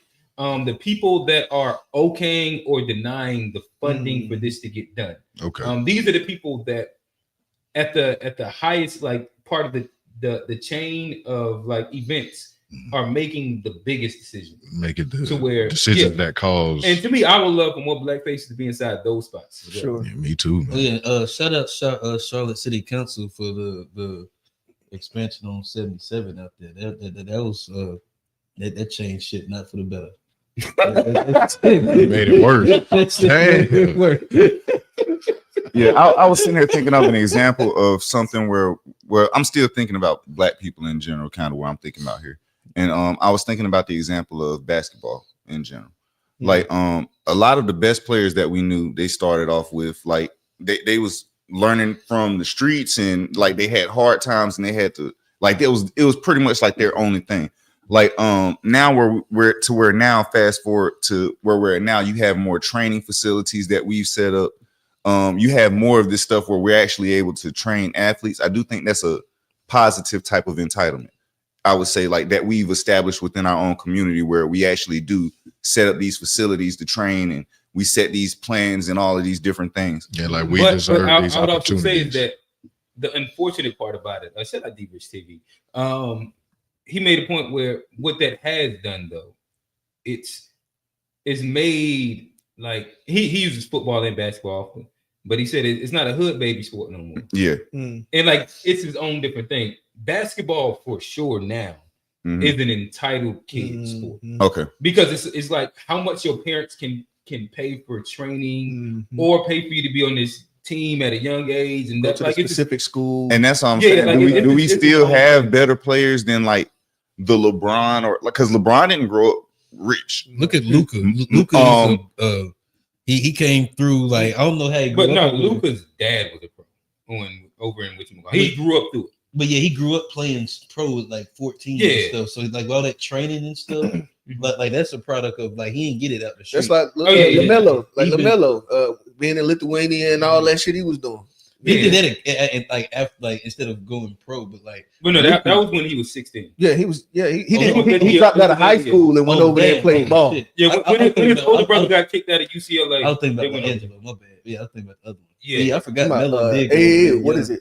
Hey, listen, Steve. Hey, that's it is suburban black sport now. It is. Like if the right hood kids get a hold to the right people, like there's certain metrics that will always stand out, and so like you see that, but in like totality, the hood schools are struggling way more. So like if we talking about like that's Charlotte crazy. Right now, Harding and West Met and West Charlotte, like they don't get the same like groupings of kids. No. Like they're gonna be like probably like bottom 5 in the conference. Because we doing the same shit Vivek was talking about. But then when you look at the middle class blacks, which is North Meck and Chambers, these are the teams that have won the conference for the past like 5-6 years. But it's because of the university area is middle class blacks for the most part, to where they like it's still black kids, but they can afford to get all the specialized training and shit like that. In comparison, like when you talk about like real kids from the Ford, real kids from Freedom Drive, they're not afforded unless they're exceptionally talented. And then those kids go to other schools. Yeah, they get grabbed. They're not staying at the school no more. Yeah, it's a whole. Garrett's another one. Garrett's like all the kids. I mean, all the schools that are inside low income areas, like those used to breed the athletes and had the best teams. You look at West Charlotte's banner list. Like they. So what do you think that comes? Because it sounds like to me it's really that it's the family relocating. Well, no, it's because generally it's money because of like black people in general. We're going to be like naturally gifted more, but it's the blacks that now have them. This is why, like your average NBA player, their son's like a 4 or 5 star. They have the resources. No. I understand that. What I'm saying is that it's the same thing if you think about like the HBCUs. What you'll do is we'll choose over the things that like our community, right? We choose and move into another community because we left where we were to bring our talent to that side. which would be the reason that all of that talent's there, right? Because we didn't. Those people probably Right, more but than I guess likely moved. North Mech and Chambers are still black schools. Yeah, university areas like Oh, I agree what you're saying. But yeah, see they what you're saying. get the black Oh, money. all right. So look, I got a question. They still beating Valentine Ridge ass and shit like that. They're still like South Mech, like Chambers and North Mech. You put them against any of like those versions of like the preppy whites and blacks, they're still winning. It's the idea that it's this mix of black kids who have parents that have money. The poor black kids, it's kind of a dub now because of it's no longer a hood baby sport. No, I understand. Well, Q, I got a question for you though, the sports dad. So, like, is it fair to say that maybe the children now have more opportunity to, I guess, have like a supportive team around them? Like, I'm hearing how, like at New Year's, how I didn't know your son was endorsed. He plays for a team that's endorsed. Oh, okay. Yeah. So, like, but that kind of that atmosphere that if they do make it pro, there'll be certain entities set up for you, a manager, a trainer, or this or that. Yeah. And are they being? Do they have the opportunity more now to not just rigorously play their hearts out and traverse their way into an opportunity? Is it more like that can be provided for them now? Like you can get the exposure to like having your own trainer or somebody who wants to help. Tighten up, sir. Like this is like such a huge like I guess it's so many parts to what you're asking. I'm gonna try and answer it fairly quickly. Yes, okay, would be the first part that I would say. Kids now have access to money at an earlier age for the talents that they have. But that's pretty much what you was asking, right? Yeah. And it's a double-edged sword though. Mm-hmm. So like that's where the can of worms will open up, and then we'll have like a bunch of different versions of conversations. So we're talking about like the transfer portal, we're talking about NIL, if we're talking about the new JUCO rule, like it's a bunch of things that start being in place, but kids now in high school can be millionaires off of basketball talent. That's stupid as fuck. In prior generations, it never was able. Kids in college now can set up generational wealth off of their talents. Like what is it? VCU. I think they just had I seen a post that they talk about like the average NIL for their team in general is like $350K. In which like, you said VCU? Yeah, VCU. Do you think that it goes right to what Vivek was saying in his tweet about the culture? We're sitting here. You saying that a fucking somebody that's playing. No, we're gonna get. That's what your question is. Okay. But I think that there's like multiple things that can be true at the same time. I mean, what's the healthy part of it versus the negative? No. All right, so, and I was going to try and get to that where I think two things could be true at the same time. And the H-1B thing, we'll probably dive deeper into it a little bit later. But I do think that the positive of it would be that kids are getting their share of what people were pimping them for previously. And like if we use Armando Bacot as just like a basic example at UNC, he had the NIL and for multiple like three that sounds cool, but he had an NIL for like 3-4 years, and right now he's like struggling in like the G League. He probably won't make it for more than like a year or two, but because of his roommate and like what like him having a scholarship at UNC landed him, and his money in the NIL and just him having great people around him. Like he's invested inside, and he owns like multiple hotel chains that because of that, it doesn't matter what he does with basketball. And he got good hotels too. It's like maybe it's like but he owns multiple of these all off of his NIL money to where it's been used strategically. And to me, I'm not mad if these kids have to go through financial literacy and they're properly able to invest, because we've seen too many kids be talented as fuck, get pimped out, blow a knee, now they booby mouths. Now they just they booby mouths. I can't be upset at them getting their fair share of what the industry is already pimping them out for. Yeah. And But I think it needs to be regulated. I'd rather them kids, go through there and blow the money than never get the money at all. To me personally. Yeah. But I think we'll leave it there. We'll come back to that one because I know Q Hill. Yeah, we'll probably go on for days. But that's why I just want to like surface level. He'll go crazy, but I think we got a few. That's one of my favorite bags. Right? So we talking about sports. That stuff is interesting. It's been a couple weeks since I got a dub. I'm finna go ahead and get this back.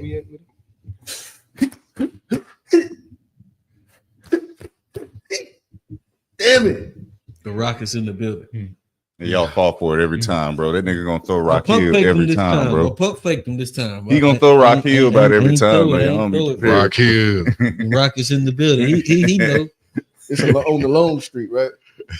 I won this week. That's all that matters. You can go first for that. Bro, why you tell people you supposed to look down on people, bro? No Johnny. It's all right. Just put no Johnny in front of him. I didn't say look down on them. I said look above them. Oh, okay. You don't see him. Yeah, we don't see him. Looking down. I don't even see y'all. I got one. Hopefully it doesn't spark a long conversation, but I do feel like this is worth talking about. I haven't heard anybody mention this one. Go to the last one up there. The why isn't anybody talking about it? Yeah, that one right there. Correspondent Aaron Kaczynski. You got to turn that down. I got you. We're here today to announce the arrest and charging of 3 defendants. It was a stunning announcement. Former CEO of Abercrombie & Fitch, Michael Jeffries, Matthew Smith, and James Jacobson. The former CEO of one of America's most celebrated brands, Abercrombie & Fitch, arrested along with his romantic partner and a business associate. Their sex trafficking and prostitution enterprise lasted at least from the end of 2008 until early 2015. They spent millions of dollars on a massive infrastructure to support this operation and maintain its secrecy. Jeffries, who stepped down from Abercrombie in 2014, is accused by law enforcement of using his power and wealth to traffic in sexual. Yeah, and so bro, I gotta watch the news, bro. I don't be. Oh yeah, nah. You don't even be on. You don't be on social media, no nothing. But so I was thinking about this, and I was thinking about like had any of y'all heard this before? Nah, I haven't heard anything about it. I've heard they had a documentary out about. But they're not the only company doing that. Yeah, but there's a documentary out about before. I guess I don't know if he's just getting documented, but it was on like Netflix or something. Mm-hmm. Where they were talking about like how weird old buddy was. And, it wasn't about him, the indictment, all that. But it was about the stuff because he quit in 2014 because of that stuff. Mm-hmm. You're about to say how recent was this? Well, the documentary maybe. No, I'm talking about like. This is fairly recent. Let me see.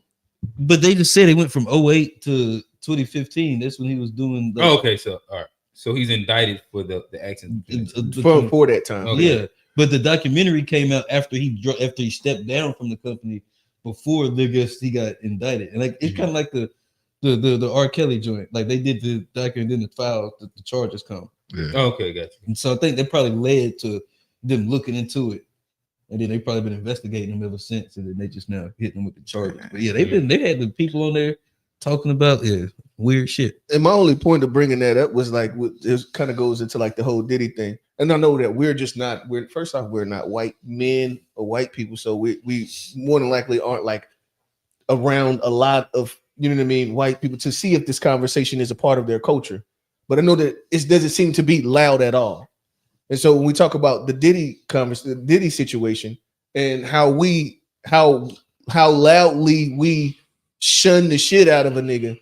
But to be fair, do you the white people on code with that shit? They on code. And I think that's time out. It ain't about code. I'm just messing around. But this has nothing to do with code. But that's after conviction, bro. No, before conviction, bro. Both the reason I think that both of them got like they was part of the Me Too shit. But bro, all of like the internet shit led to them getting. Steve said they should be on code with that. Bro, but they shouldn't. But the reason, they ain't talking about him is because nobody knew who the fuck he was. Everybody know Diddy. He's a celebrity. So when he do something, it goes like, who knew Michael Jeffries before today? And that little Jordan, that man. You put the Jordan thing. I knew that nigga. Who? Michael Jeffrey Jordan. Oh yeah, I mean, but No, more, that's a good point. more people know who Bronny is though. Man, Then these who? folks Crazy. I'm fucking with you. Like, are you serious? Sex trafficking. All right, so that was the only serious one. Sex trafficking with Abercrombie. Hello, man. Y'all gonna take up too much of my time. I wanted to try to get in a couple of extra funny ones. Go to the one above that one. Y'all seen this challenge before? Suspect don't know who his daddy is. Damn. Kill that nigga. Why would you say something like that? That's crazy. Delete that. Kill that man. That's way too much of my personal business. Suspect used to live in a crack house. Right. Yo, I'm done with this trend. He's just mean. Nah, man, you going too far, bro. It's supposed to be fun and healthy, like relationship stuff. You really got this built up inside you. That's messed up, man. Ain't no way. Grew up in a crack house? That ain't nobody's business, man. Yo, turn the camera off, bro. Pee in the bed sometimes. Like that's for one, that's not true.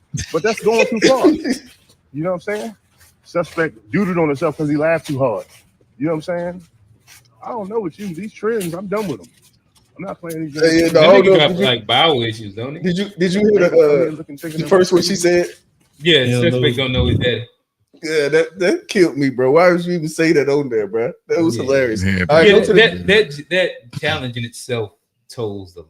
It do. It toes the line. You gotta be cool with somebody to do that. Well, you're 'Cause supposed to do it with your girlfriend. You And they go back and forth, but it it gotta be cool. but the Yeah. line. Yeah, because it's only supposed to be like just habits that y'all pick up on with each And what's other. the other one? The no judgment one? You see that? I know y'all seen that. Oh, yeah. They Yeah. did a little We no don't judge. judge. Something, Oh yeah, we Yeah, listen, but we don't. Yeah. But you ain't. I don't think you're supposed to do that with your significant other. No, I seen one Maybe dude was with, doing like, it with his Matt. kids. That shit was hilarious, I bro. can imagine that. Go to the one above that one. This is the new cooking with Kaya. Yo, man ain't cooking for Yeah. you. Come on over. Got your orange juice, He gonna get his ass beat for spilling that juice right there too. your bacon, your scrambled egg. I got your sauce and I got your 3 cookies. Cooking with Jay. Cooking with Jay. Mouthful of Jay. Mouthful of Jay. Yo, man ain't cooking for you. Hey, Who we solid little fix that for? That's a solid little break. He said, "I got your 3 cookies." I was wondering what that was at the end. I was like, Sugar cookies. Who he was fixing that for? He was making that for somebody. Santa. Yeah, you ain't see. Oh, you cooking with Kaya. This nigga Dave. I'll be tapped out. Dave tapped all the way out. Hey, buddy spilled that juice. That was the only thing that got on my nerves. Yeah, He gotta a little clean bit. that shit up, bro. And I'm gonna tell you that wasn't like real orange juice. That's hood orange. Yeah, that's gonna be Said, "I sticky. got your That's like orange Sunny juice." We're gonna have a Juice. Nigga, from concentrate. Oh, man. nigga so Sunny D with Yeah. orange juice. Nigga. Corn syrup and just corn syrup. They got all kind And of sugar. fructose in it. That shit don't even actually taste like orange juice. That's orange drink. It should taste like yellow.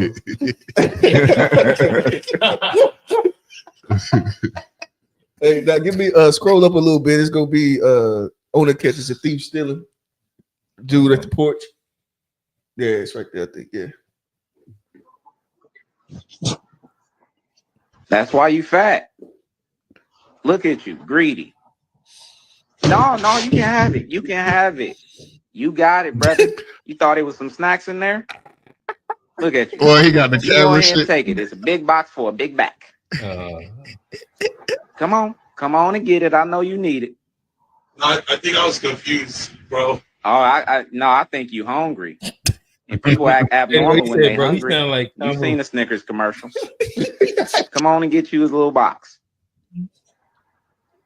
Don't try to run either. I don't want you to have an asthma attack on my porch. Get the box. I know times is hard. I don't live too far. I know you ain't walking far. I know you ain't walking far. You ain't got to tell me. He killing this nigga. Go ahead and get it. Big back, big back. You too big to be a thief. Come on and get it. At this point, I just want you to get the Bro, steps don't in. get it, bro. Just go on. You never know. It could be some workout equipment in Just there. go ahead, bro. At that point, I'd have took the box and flipped it over and just dumped all that shit over his porch. That man say at this point, I just want you to get your steps in. God, he killed him. That had to be the saddest walk home. Yeah, Yeah. tapioca for sure. That shit ain't nothing but sugar water. with orange dye. Oh, we talking about that Tampico. Yeah, Oh, Tampico, yeah. I don't even know how to say it for sure. Tampico. All right, this is my last. Can I get one more? It's a quick one. Look for this. Y'all go like this. This is one of y'all kind of humorous. The woman and the man in the car together in the black jackets. Go up. Right there. I'm getting tired of your shit. You don't Watch me, yeah, that's good. buy me nothing.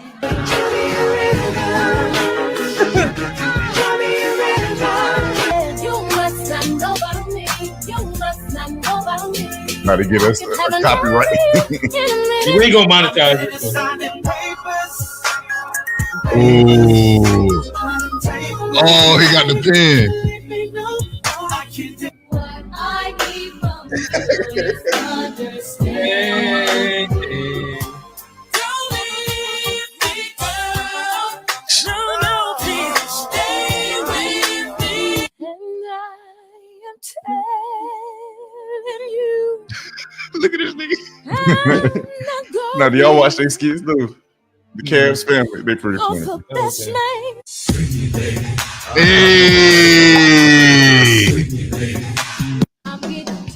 I tap out. Yeah, normally they be having the daughter sing it. Yeah, he be having his daughter be singing songs or whatever. You probably have seen it, but That's fun. I like that. That was cool. Yeah. It's on me. You next. All right. Go to Savannah James. This is my problem with y'all LeBron guys. Let's listen to this. A celebrity for a day. Who would it be and what are you doing? I probably had to be Savannah James. Like, this is insane. I'm gonna be able to call LeBron daddy, like, and nobody gonna think it's weird. Like, what?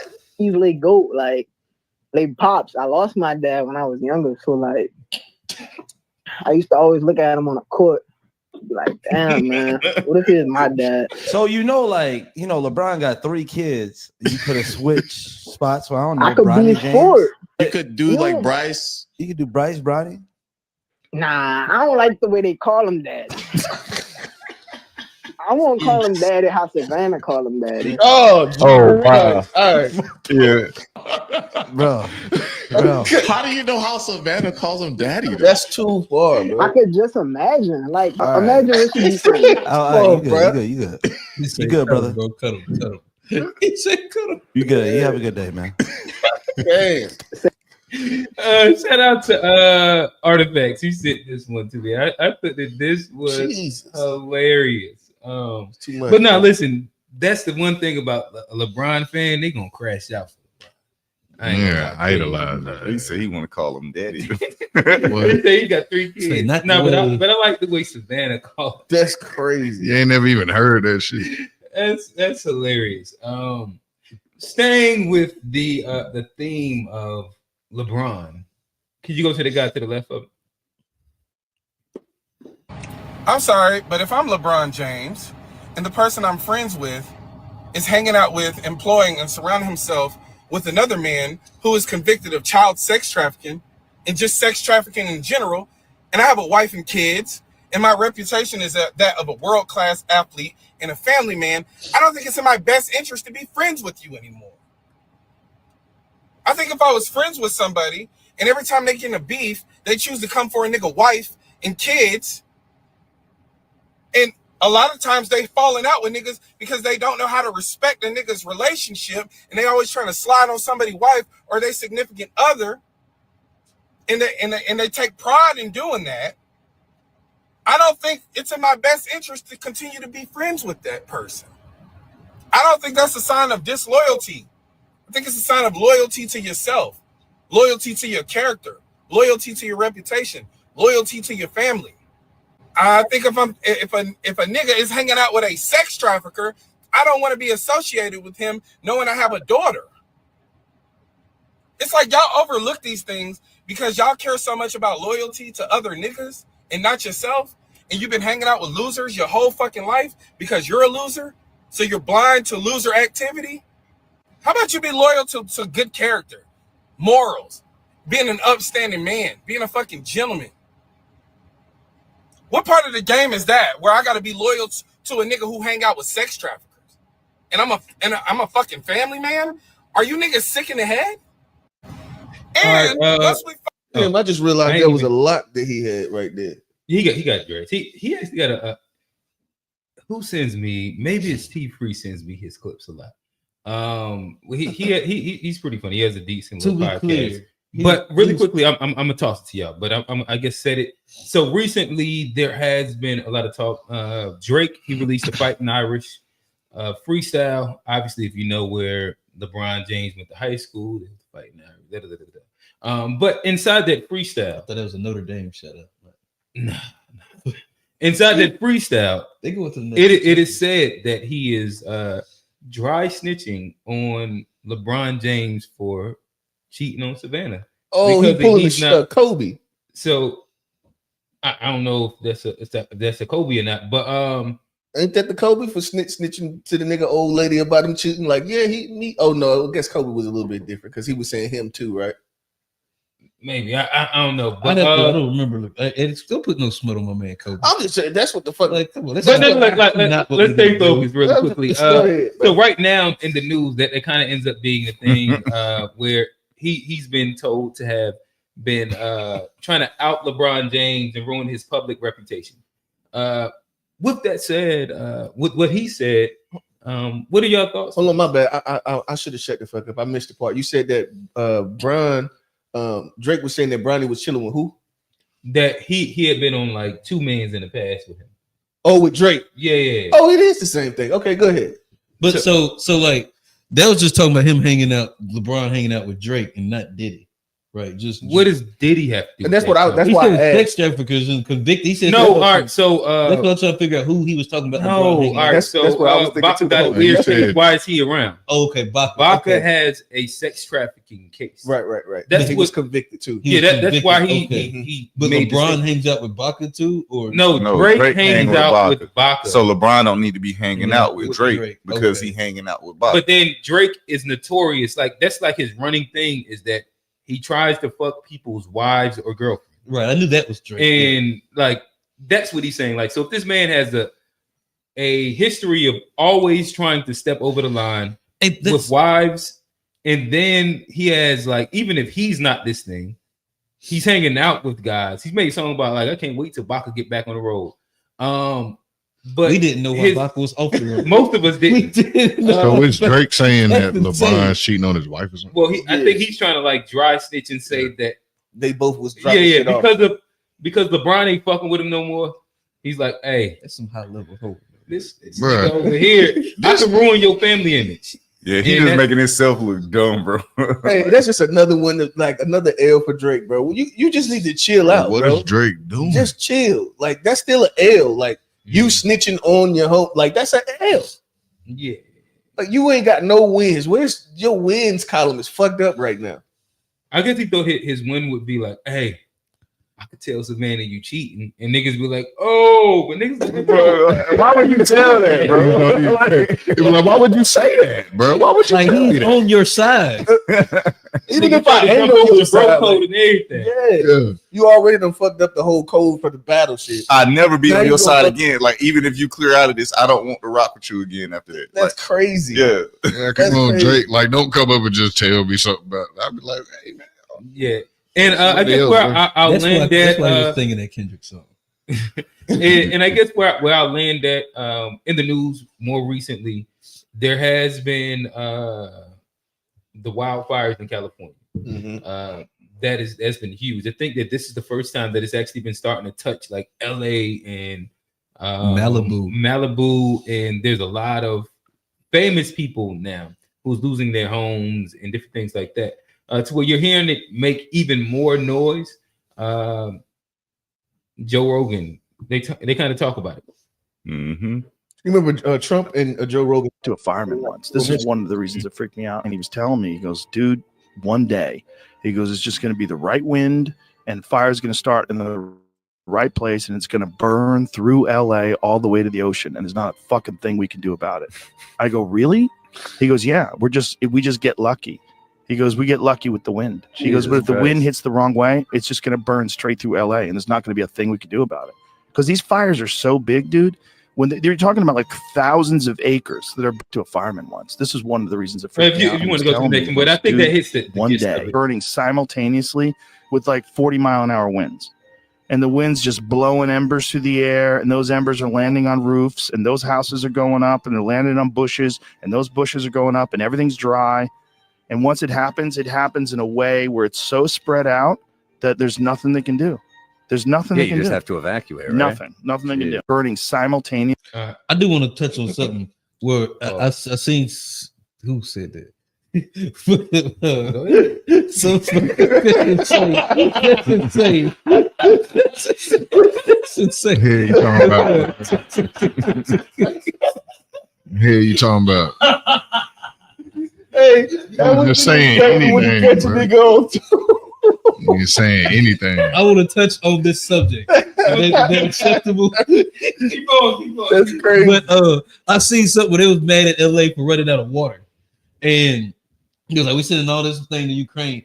I watched right before I came over here. I watched a documentary about like is the fire hydrants, and because a lot of these fires were up on hills, it was a water pressure issue more so than just them completely running out of water. And it was like there were so many fires at once, and they were at elevated levels that the water pressure dropped. There was water there. It just the system was designed not to be able to fight so many fires on a hill. Hey, I'm glad that you actually looked into that because it's also crazy if you've seen like the breakdown of the winds. Because it's like 3 or 4 different ones. Well, it's called the Stana and the winds. They happen like every but the wind, like it just looks crazy when you see like the breakdown of like what is it, topograph, whatever the little graph shit is. But I can't say it right. Yeah, I can't. Even. But topography. Yeah, graph where it's showing the winds and how they blow and how, like you said, you're kind of at the whim of hoping and waiting that this shit doesn't just get to where you're at. And also, you got rich folks in the Palisades using 100K to 200K gallons a month. I seen something about too, and South Park addressed this a long time. They got a water special that came out maybe in the past couple of years. They've been doing these specials on Paramount. Look at their water special. South Park was talking about this. But I think that had to do with the levels of like Lake Tahoe and just the Nah, they weren't just talking about that though. It was even just like the people controlling the water and all that shit. You know what I mean? But out there in like Nevada, Arizona, California, basically the desert. There's always been a big push because the Colorado River, Lake Tahoe is drying up. And so it's these big cities, Phoenix, Las Vegas, Los Angeles, multi-million It used to be a lake. Lake Tahoe. Is that in California?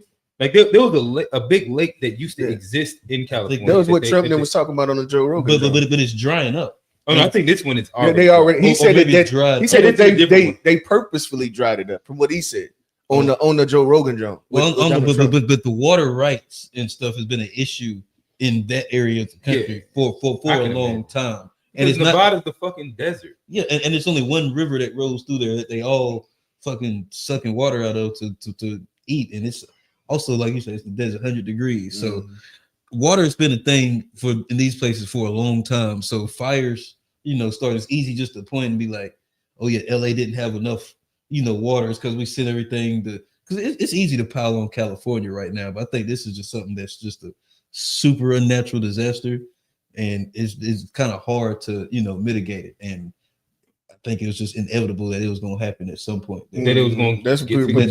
So I don't think there's nothing the government. When it comes to natural disasters, hurricanes and shit, the government can't really. They say we evacuate like 80,000 people. Yeah, and it's happened right there in the exclusive strip of Malibu. Like I think Janae Aiko lost a house, DDG. It's been a bunch of celebrities. They'll be all right. That like lost like $1 million. Like DDG didn't have insurance on his house. How did you not? Oh, he paid cash for it. I don't know. They said he didn't have. They said he didn't have insurance on it. So man, that's affecting. I don't know who DDG is, but that was crazy. He like a stream. He rapper / streamer. Oh. Yeah, studio boy. Yeah, that's rough. But yeah, no, it's been rough over there. Who is baby mama? Is that Chloe? No, Halle. Halle, not Chloe. Halle. Yeah, got one of them. Yeah. But yeah, nah, shout out to prayers out to the West Coast. No, sure. Prayers out to them. Hope they get that right. Yeah. And like you say, it's just something that's gonna take time to, build through. I don't think anybody made any mistakes or there's any like malintent behind what happened. I think it was just the perfect storm of bad shit. Well, I think more emphasis has to come with like finding the solution. to the problem. Like again, it's mad dry. So like I forget what starts the fires. I remember looking it up, but like it's a natural cause. But because of like especially like Southern California and all Like those places, it's mad dry. That it's easy for it to like spark and then just go. And once it ends up going, is the bit. It's hard to stop it. Yeah, that's my meaning. All right. Oh, they say Unc said they were unable to get. Yeah, they're not allowed to have, or they don't give them fire insurance on those houses. It probably would be extremely high. Yeah, they don't like cover if you were to get it, you'll be probably paying another. Same as like it's certain areas certain areas close to the ocean, they don't cover flood insurance. Exactly, they don't do it. And honestly, that's crazy because I've always seen those houses on Malibu right by the ocean, and I always thought like flood insurance was the most important thing for them people to have. And I thought like those houses would fall into the ocean one day, but it's crazy that like some of the ones with filts and shit. Yeah. Like but they all burnt up. They burnt them those ones motherfuckers that got up, burnt, they caught on fire before they fell into the ocean. Talking about just a strip of house. The strip of houses right on the. Bro, they got you've seen it before and after. Like that shit is like I haven't smoke. Like it's I seen crazy. the after. Like, I seen the after. I ain't seen it before, Joe, but I definitely seen the after. Hey, TV, I said first Maui and then LA, some of the most expensive real estate in the world. Is it a coincidence? I'm with you, TV. I done seen some videos, but I ain't talking yet because I'd rather show my evidence. But yeah, I seen a bunch of the conspiracy. My wife that's her. It ain't even a conspiracy. They got videos of people setting the fires, bro. Like, I'm just saying. I'm just saying like that. That's my wife's bag. She been on that. I heard it was the migrants that they was kicking out. I heard a nigga flick the cigarette out there. Started the whole shit. I heard a nigga flick his cigarette. Oh, shit. That's what people gonna come up with all type of shit, bro. That's funny. He dropped that cigarette, bro. That's funny. Stupid. What you got for us, Johnny? Oh, I heard. Hey, give me the top left corner. Hey, y'all see Buddy and he said he called you a nigga. What y'all? I seen this earlier. Charlamagne, whoever the first nigga that say something about this shit on the live interview, nigga getting packed out about this shit. About me, not by nobody, about me. Like I want, like it's that type of timing. You know what I'm saying? So really, the whole energy gonna change behind this shit. Like I really been humble, sitting in the back, cooling. You know what I'm saying? But if I feel, I don't give a fuck if I just feel animosity from you, nigga. It's up, nigga. Like you might be nigga, Lee. I ain't gonna lie to you. He might be nigga. It might be some nigga in there. 1/5, 2-point nigga. We gotta ask Dr. Umar. We gotta ask him if he say it. Fuck what Charlamagne talking about. Yeah, if Dr. Umar could at least claim a little 2-piece nigga special up in there somewhere. Shit, what if you might got it. It's already enough. Like this, listen. This is the 8th day of the New World Order, and if the New World Order got something to do with white niggas, then hey, that's the nigga I need to talk to. Hey Lee, how you doing, nigga? What's going on? I want to talk about it. Like so Donnie, let me ask you this. As you have presented.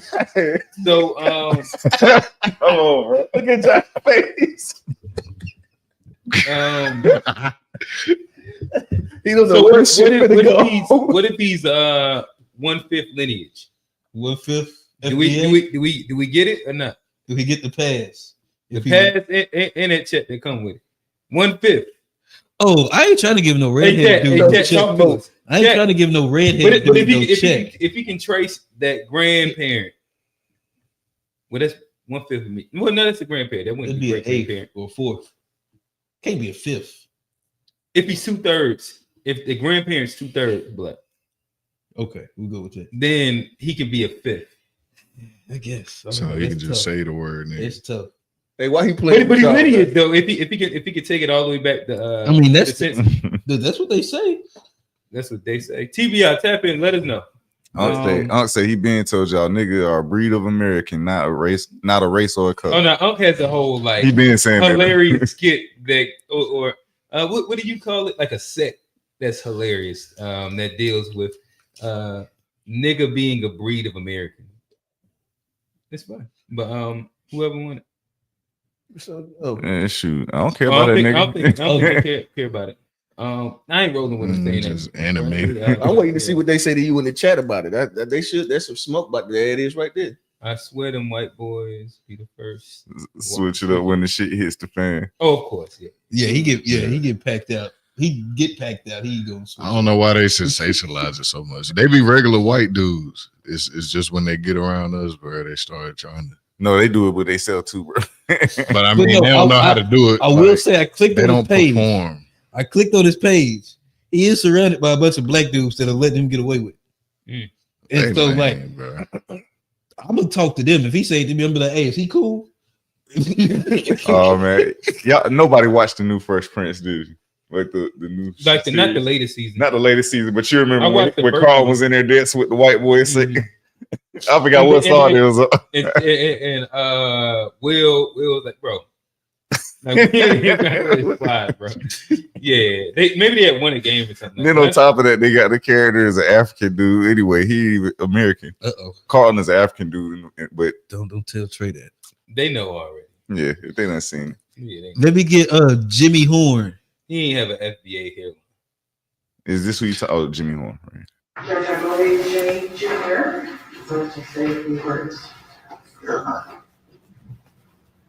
Who is Jimmy Horn?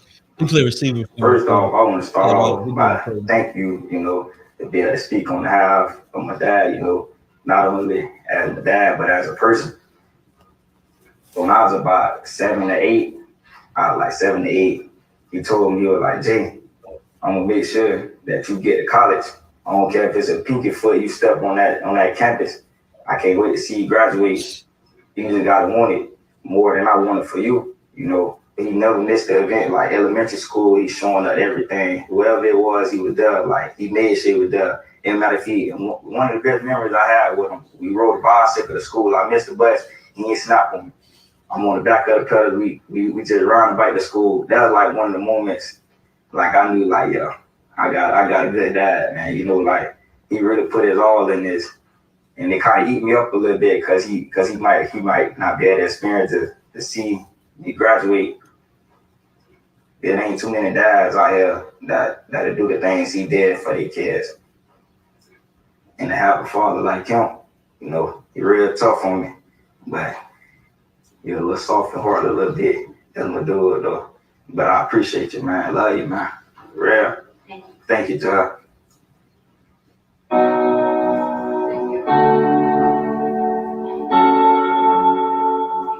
Jimmy is exceptional. He's kind, but he's adult. And what he's dealing with his father, just to shoulder that on top of what he's trying to attain as a football player, is a tremendous balancing act. Mr. Harmon.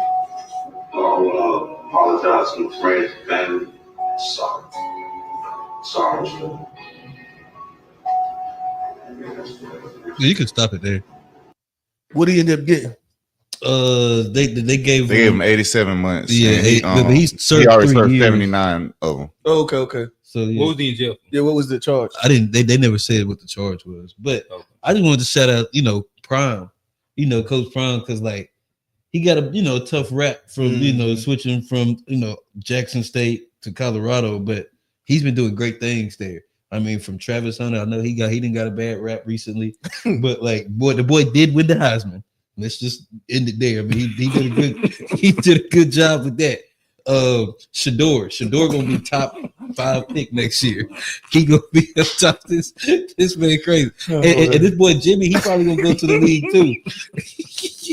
What's the fucking joke? Yeah, no, I'm looking at Q's face, bro. That's the whole time this man talking. You're like, but no, I think Deion got to give. You know how Q feel about Prime, bro. I don't like Prime. When Prime on transition, that's what I was thinking about. But no, I think we got to shout him out. Spoke for Prime. Him in the way he did things is his own different thing. But the results. I mean, he did what's best for his son. Like, his son gonna be the first quarterback drafted in April, and he's gonna probably be able to choose what team he wants to. So if the wrong team pick him, he's gonna probably be able to be like, I'm not going to that team. Wait, huh? They say like I think it's like the Jets. Like he already said he's not trying to play for the Jets. But how did he have that leverage? Because Prime, his dad, they feel like because but how does Prime have that leverage? Because I think he actually has another year where he can go back to college. No, but So But if you enter the draft, how about you gotta- maybe you can correct me. Is this different than the NBA, where I know basketball, so I can talk that, but I just assumed that it was similar. If you enter the you have a grace period where even inside NCAA, no, it has to be NCAA rules because of you have a grace period where you can hire an agent, but there's a cutoff date. Well, yeah, that's true. That's true. Yeah, and that is true. Like so after that, it's a dub. At a certain point. But I don't know how they're gonna pull up. But they were saying he with Prom's influence, he said there's only a few people that can do it. They said usually it's guys that play baseball that can pull this off, and you got to either have Shador going wherever they going to draft his ass. They say he could. They say he got the power. Whether He said he going to the Giants. He ain't going to the Giants. That's one of the teams he said he doesn't want to play for. Who, Shador? Well, I mean, listen to the why? No, he couldn't have. He had them sneakers on that had the Giants shit. That's where he said he was getting drafted when he thought that they was going to be the number or one maybe pick. it was one team they said he was. Maybe I forgot what team. But it could have been them. He wore the sneakers. He got the power to, he put his son in a great spot. And I think him going to Colorado is directly from the decision he decided to take and put his son on a bigger stage and play in the Pac-12. They almost made the playoffs this year. Like that wasn't going to happen at Jackson State. And like him getting in that position, even Travis, him winning the Heisman, that wasn't going to happen where they were. So I think he made the decision that was best for him and his boys, and it turned out pretty good. So shout out to Prom. And shout out Jimmy Horn too. He's done a really good job with that dude. He shouts him out all the time. He's a really good player. And he's gonna probably be in the league next year too. So shout out them boys out. All right. Yeah, I always love hearing it's dope to hear like a little kid tell their dad they love him and stuff. But then when you got like a grown boy that's like, you know what I mean, talking about his pops and that kind of like that's always dope to me. That's one of the dopest things that I get to definitely see. Chills throughout multiple parts of that that conversation. Yeah, that should just be super dope to me. And let me just get one more shout out my boy Q. Top row middle. What happened when you say LeBron not the GOAT? Say LeBron the GOAT? I know a Kobe fan when I see one. Say LeBron the GOAT. All right, well, you go sit right here. You go stay right here. You're not moving until you say LeBron the GOAT. Say LeBron the GOAT. 10 toes. She ain't gonna stay and look. Solid, not moving, rock-headed. Say LeBron the GOAT. Yeah. All right, well, you go stay right here then. I like him. I respect him. I'm gonna go in this corner before I tell you something I don't believe. And LeBron is not the GOAT. Wait till my mama get here. I'm telling her everything. I'm gonna stay in this corner until my mama get here, and we gonna bowl. We jumping you. I ain't never seen a baby willing to take punishment instead of admitting that LeBron is the best. This is a different level of fandom. What happened when you say LeBron? That's funny. Yeah, That's my time. I'm hanging it up. All right. I got a couple. This one real quick, just because I see my Charlotte post of the week. That gotta be it. That gotta be. I think they say that's the one off Arrow. That's all I'm about to say. Which way y'all think? Which Waffle House y'all think it is? Arrow. They say weird clothes, no cooks, and the GM Amber can't keep a staff because she keep effing people, baby daddy. Which Waffle House is this? That's a Waffle House. I went to Waffle House last weekend, man. It's always a. But Waffle House is consistent, bro. It's always gonna be what it is. Always, it's not that All-Star special. It's gonna be what it is every time. That G3. But which Waffle House Amber? Which Waffle House Amber keep messing with everybody, baby daddy? Amber said the GM, so it's not the one off of Sunset. That's a bad one too. I like them. Nah, They they cool cool people in there, good. man. They cool people in there. That might be off WT. That's yeah. That might be off WT.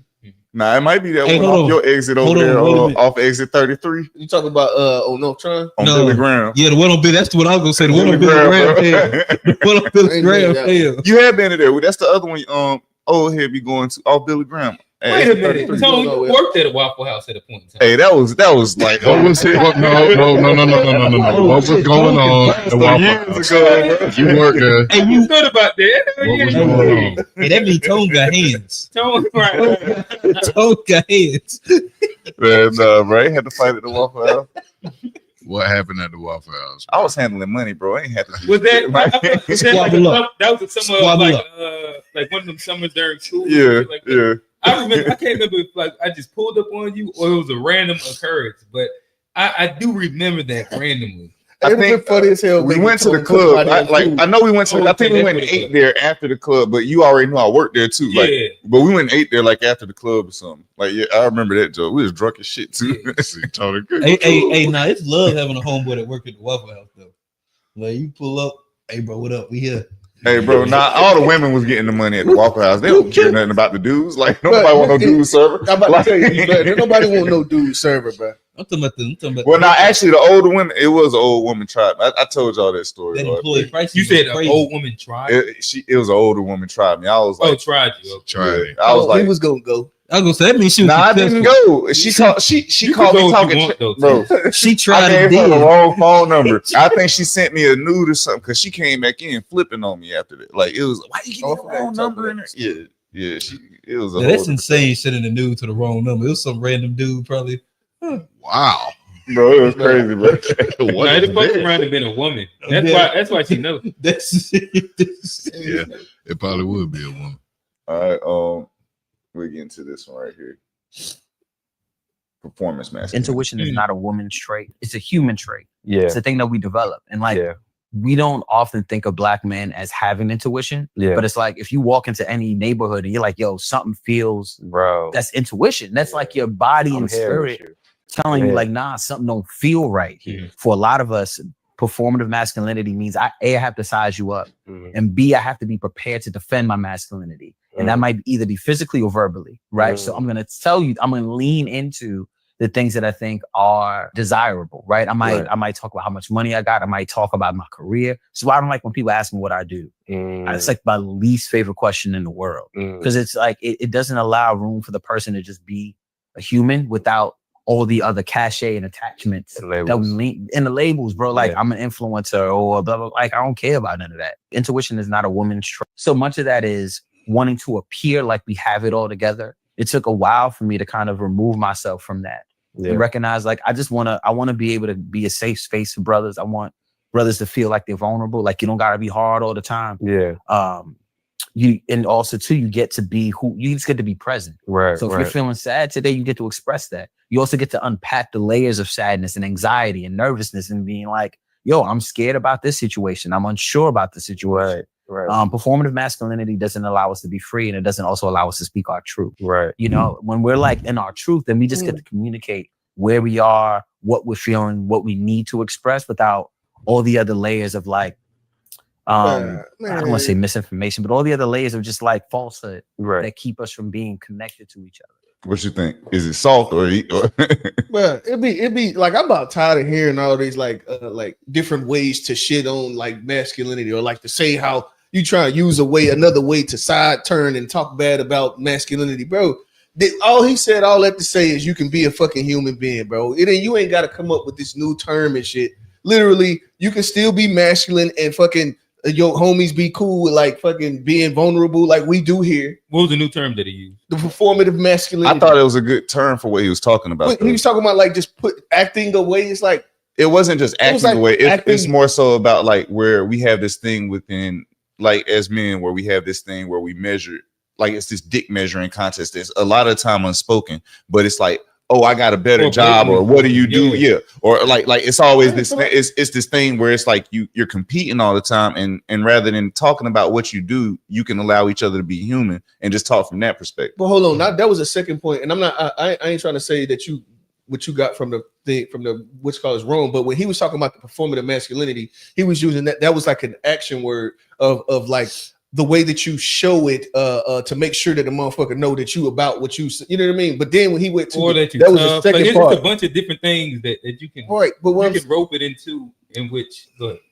No, I'm just saying that like finding another way to like, you know what I mean, to like find another problem with masculinity and give another term outside like the toxic masculinity and just performative masculinity. Bro, at the end of the day, you can be a masculine man and it doesn't have to rear itself in all of these different negative forms that we keep coming up with new words to define and all of that shit. That's the point. I'm really just kind of tired of hearing it. So like when I heard it, it like kind of, you know, it hit me the wrong way because it's a lot of that toxic masculinity, a lot of that bullshit. I didn't think he was saying a bad thing. Did he incorrectly describe a thing that's reality? I guess. Like I think that the term performative masculinity is true. We all see it and experience it and understand it, and have participated in it at different points in time. Especially, well, we ain't got to go into like different versions of especiallys, but yeah, like I didn't really find too much crazy about what he said. Like it didn't seem like it was like a demonization of masculinity in itself either. Like he's just speaking about something that we do, and that hey, sometimes it's okay to be able to do this other thing and be looked at as just like a regular person, XYZ, without performing to be tough, performing to sit and fit into like a very specific version of a stereotype. So let me ask you this: like, are you seeing that still enough for it to be something that like I don't really like? And I'm in the hood. And like even in the hood, niggas don't be doing that shit. Like all of the sides and nothing. Niggas do not be. I only see that. I think he's thinking about it on a higher level. Like they're like that's just not so much of the norm as it was when we whoa, were kids. whoa, hold up. I only see it with young guys. I think y'all are thinking about this. I think y'all taking it to a further level than even what he was just necessarily talking about. Like I think he was speaking from the terms of just in general. What men tend to talk about is like one of the first things you asking what you do for a living. Like how much money before you even get to know the person, because a lot of the time, are you from the hood? Is that performative masculinity to ask what you do for? No, it's not nothing wrong with that. What he's basically, I don't think he was saying anything toxic. What he's basically saying is allowing each other the room and the space to not have to be measuring each other for like oftentimes the first thing you agreeing with the person is based off of what they do. A lot of people listen to people just based off of what they do for a living or something like that. But is that masculinity, or is that just what humans have like kind of constructed as the way that we kind of get to know each other? Like that ain't got nothing to do with masculinity. That's just motherfuckers. That's a lot of the time you can be talking to a woman and she like to know what the fuck it's you like do. small it's talk. Not masculine. It's just Bro, like you say, just small talk, like a you're thing. Missing this one, bro. Like I don't think he was talking. I don't think he was talking in the perspective of trying to make masculinity a bad thing. I don't think he was saying it was a bad thing. I think he was saying allowing each other the space. But he was also saying that he got over it because now he gets to has the ability to let people be human, and so it was something that he was doing that he thought was a negative, and then now he doesn't do it anymore. So he's giving people a safe space to and all that too. So he wasn't saying masculinity was negative. Bro, he was saying performative masculinity. It was a negative thing when he was saying it. That's why he stopped doing it. I think that was the manifestation. Y'all want to play the video again? Play it again. Yeah.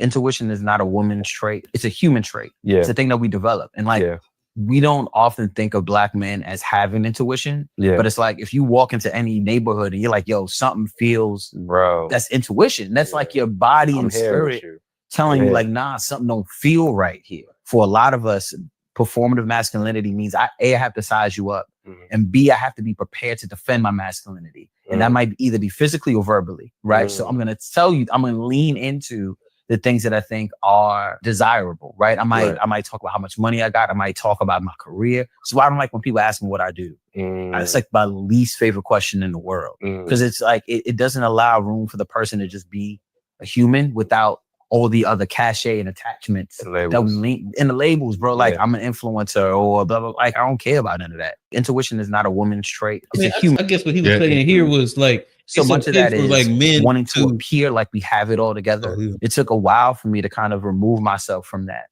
and recognize like, I want to be able to be a safe space for brothers. I want brothers to feel like they're vulnerable. Like you don't gotta be hard all the time.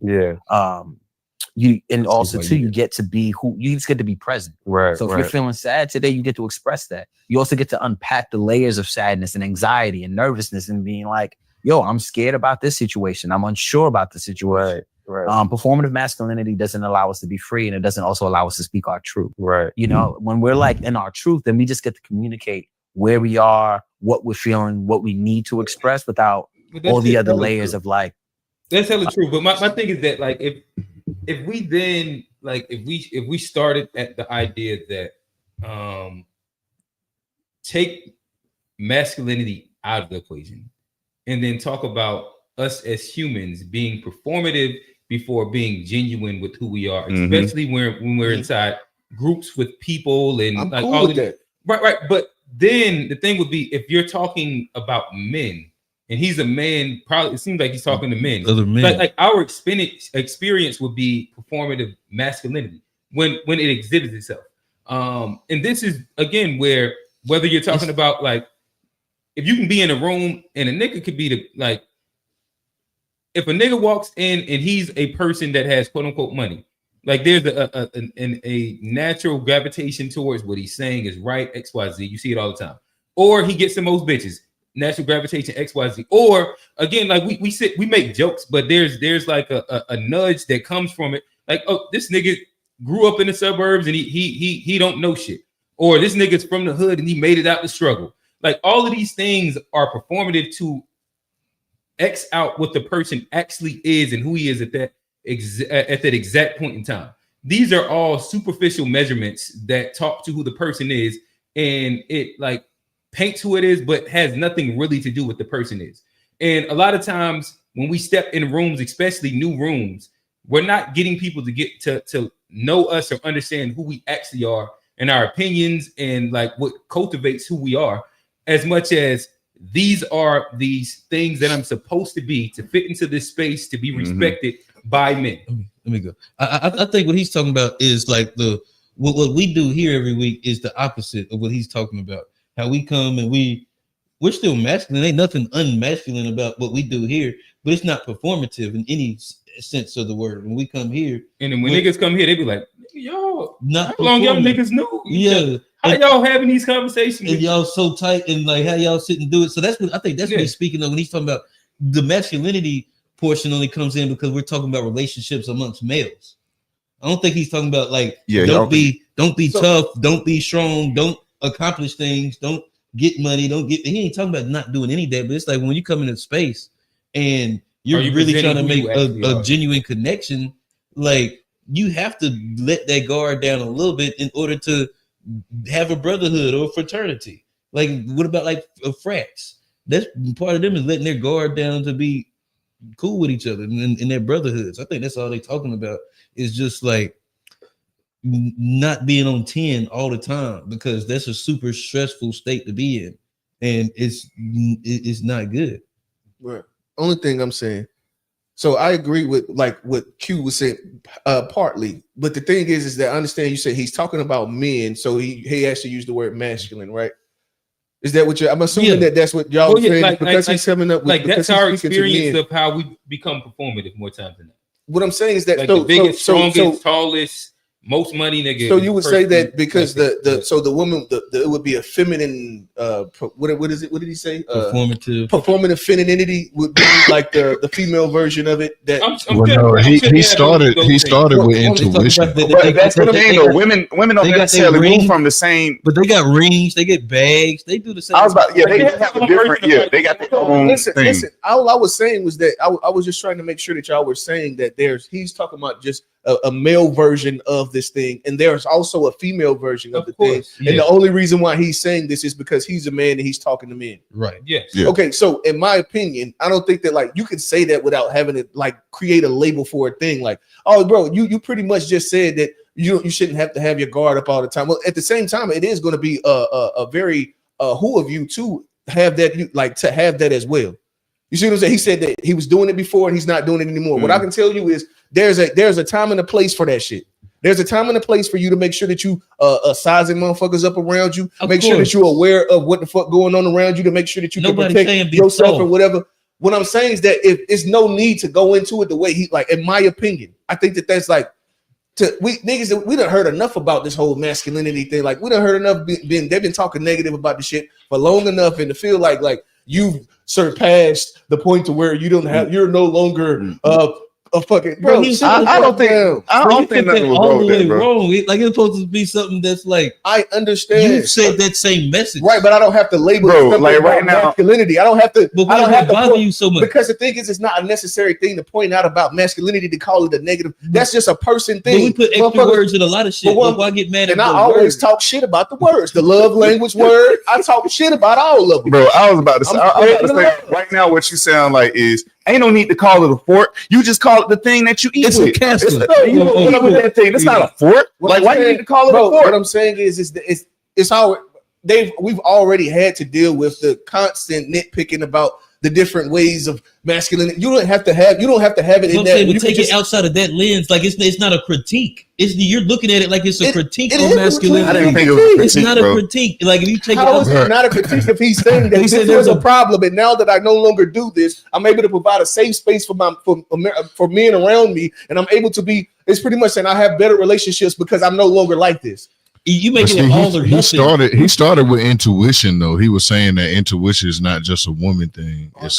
He said how that helps when you go to the hood and you're like, oh shit, something don't feel right. He even said how that's something that was performative masculinity. Was sizing you up. He said it was sizing people up, and B, it was like something about feeling like you have to be in protective mode, some shit like that. Yeah, and he was saying it doesn't allow us to be free. Exactly, which is a negative, which is a critique of masculinity. Bro, but I do think it's true. Fuck it. I mean, I'm not going to no personal conversation. I'm gonna talk to you about this one later. But you just mentioned something to me this week that's a perfect example of this. Of what? Of what he's talking about. The exact concept he's talking about. I understand where it's like somebody comes to you presenting a bravado based off of what they think they have to present. I understand that, but I don't believe that is like a character of masculinity.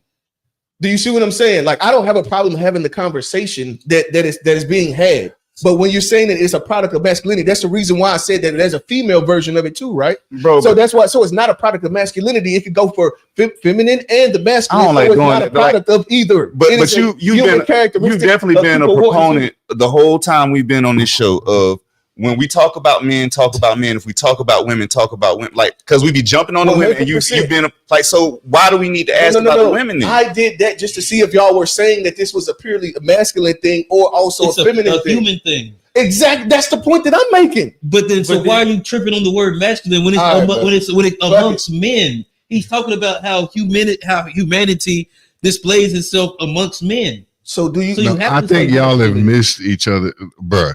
Listen. The guy started with intuition. He's saying that it's not just a woman thing, it's a man thing. But then he went into saying that things like you just said, having the bravado or thinking that you have to showcase some level of strength or something off gate. He's saying that that's a hindrance on us being free with who we are as our personalities. We think we have to performative masculinity. We have to do that instead of just being normal, you know what I mean? So that's what he's saying. He's saying that, you don't necessarily have to say one thing. You have to alleviate something to do something else. It's like, if we're just human, then I don't really see the need for titles for all of it either. I kind of agree on that part. Point. Well, if you're expressing, my thing would be if you're expressing how it exhibits itself with men, what is wrong with putting the word masculinity in it? I mean, he's just the fact that he's saying that's performative masculinity when you say this is what I do or trying to prove that I'm strong some kind of way. He's saying that because that's how men exhibit, like that's how they perform masculinity, even if they don't have it. And that's what I'm saying. Like, I don't see where it's like it's an incorrect terminology. If we feel like masculinity is under attack, that's his own different version of a conversation. But I don't think that what he described. This wasn't the attack on men. Yeah, I don't think this is no word like love language. I get what you're saying, but I don't think this is the same thing as love language. Calling the thing what it is like. I put it this way: I don't think he's trying to tell men not to be masculine. He ain't telling him be soft. I don't even think with what he said with that shit. What I had to say. Hey, good job, Tone. You done pissed me red off. I ain't mad at all. Why they gotta call it a bottle? It's a drinking glass, bro. You just drink out. It's not a bottle. Why they got to call it that? It's a cup. That's made of glass. And they got a top of it. If you get German to say fuck you, then you done pissed him off. We did our job. Oh man, they can call it a drinking tool, bro. It's a utensil. Man, push some goddamn buttons over there, Tone. Don't get mad now, bro. Hey, Tone. Hey, that it? We gonna go to questions? Or? Yeah, that one went long. That was pretty good. I did have another one, but we can move on. Okay, that's good. That was a good one. Okay. No, I'm already done my shit. I guess it's just y'all. You want to catch Giselle too, or it's chilling? Man, they finna Well, I mean, I wouldn't even. Got it. Damn, I should have went with the Rock, bro. I think yours probably flows into mine. Or mine flows into yours. So I'll start off. So nonetheless, I think the last episode that we had, we was talking a little bit about the H-1B1 visa. We was talking about Vivek's commentary on American culture in general. And over the next following weeks, it became a big conversation, especially shout out to the conservatives. We hear the woke left a lot. They done turned into the woke right, in which they've been coming for all those them ethnic Magas. So it's been interesting. Yeah, like PBD, of course, Vivek. Like they've been coming for the ethnic Magas. Even Elon, they've been coming for him. They're calling him an African now. But wow, he done totally African American, bro. He done totally. That's basically calling him a nigga, bro. They basically called him a nigga. I seen somebody who was a comedian. It was like, this is like one of the first time I seen racism miss me like the Matrix. They said African. He said I'm an African American. They say African. It blew by me like this, and they was talking to Elon. It was hilarious. So nonetheless, shout out TV. Yeah, he is an African. Nonetheless, the conversation, especially with the introduction of the culture part to it that Elon had, and then what Elon and Vivek and them are arguing, versus what MAGA is arguing, based around what actually makes America American culture. There's this idea, especially for the woke right, where there's an Anglo-Saxon component to it. There is, like the people that have been here over time. And again, I imagine this probably would be an FBA component to it as well. The people that have built the country, these are the people that dictate what makes American. But then there is the other side of it, where America is pushed as this melting pot, where it's in your best, your brightest, and with the naturalized citizenships and all these different things, it's been pushed and thought of as the melting pot. When you think about Ellis Island, that's America. Okay, so that's recent though. That wasn't like the founding fathers weren't necessarily. Well, Ellis, I mean, America ain't but that old. Halfway through it, they threw Ellis Island and they started bringing in all of them. And it seems to be a split between both sides, where it's the idea is, does bringing the best and brightest and us being a melting pot mean, what's best in what is American culture? Or is it like this other version of it where it's based around the people that have built and been here for an extended period of time? To y'all, what makes American culture? I think you have to break it down like modern day versus the. What we talking about like right now? Modern day. I can only talk about right now. Well, so what through the culmination of America? I gotta build on it. I gotta build because like even to my question, like war. We have a war industrial complex in our country. It's been like from day one of the country. You said it perfect. We started. Is it an ideal or is it lineage? Yeah, it's an ideal, but the ideal is based off of collectivism. It's based on fighting. It's basically for fighting for the better good of the collective. Okay. Because when they came over here, the Boston Tea Party, there was taxation without representation. All the white boys were ready to fight the Great Britain Army, the best army in the world. They was taking their little guns and they was ready to fight, but it was over a collective belief that this is going to be better and this is for all of us. Okay. Now, they had a limited scope of what all of them were back then, but it was for all of them. Every man has the right to justice, liberty, and pursuit of happiness. That's what it's about. It's about coming over here and but being able if to immigration a part of multiculturalism, is that a part of America? Yes, the American idea? Even the pilgrims and stuff were using multicultural. Now they haven't always appreciated the way it should be, but multiculturalism has been a part of this country from day one. So has war. So I think the melting pot collectivism, I think that's what we're missing. Is So with lying and stealing and no, because see, I can give a take on. Hey, hold on. Let me finish. Let me finish. But I think what we're missing is like the collective belief in I'm American. We got all these other labels in front of American, African American, Caucasian. It's all of that other stuff that divides us. But the belief was we're gonna come to America. This land gives all of us a chance, and I think that's what it's built on. Now we have to keep on pushing towards it. But what makes you American then? What makes you be in this country and participate? Because that's the thing. And I used to always get confused. Hold on, let me finish that. Let me answer that. But you got to be in this country. You got to participate. You got to pay your taxes. You got to and that's the stuff that makes you American, just by being here and taking part of the American dream. And I think that's what we're missing lately. Is we get caught up in all of these Republican, Democrat, red, blue, left, right, gay, straight, black, white. We get in all these immigrant, migrant, FBA, speak English, speak Spanish. Yeah, all of that. But like at the end of the day, there's all these people that came from. You had the Protestants, the Quakers, the English people. They all came and they all fought for something that was going to be a better option than what was out there. And I think we lose sight of that nowadays. So it is the ideal that makes America. Is it nowadays or has it just been that way?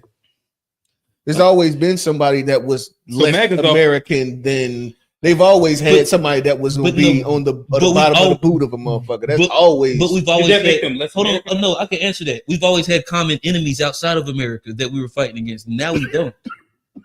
Back in the 20, it was communism.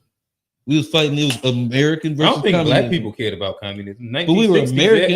Every black like militant group had a basis somewhat of like communism. But they also had democratic. Or I'll say socialism. They also had democratic views, and they also weren't like trying to go over. I think they were fighting for American values. I can give a take on it though. What's the dude that Chavez? Cesar Chavez. Is that his name? Wasn't he like a socialist leader?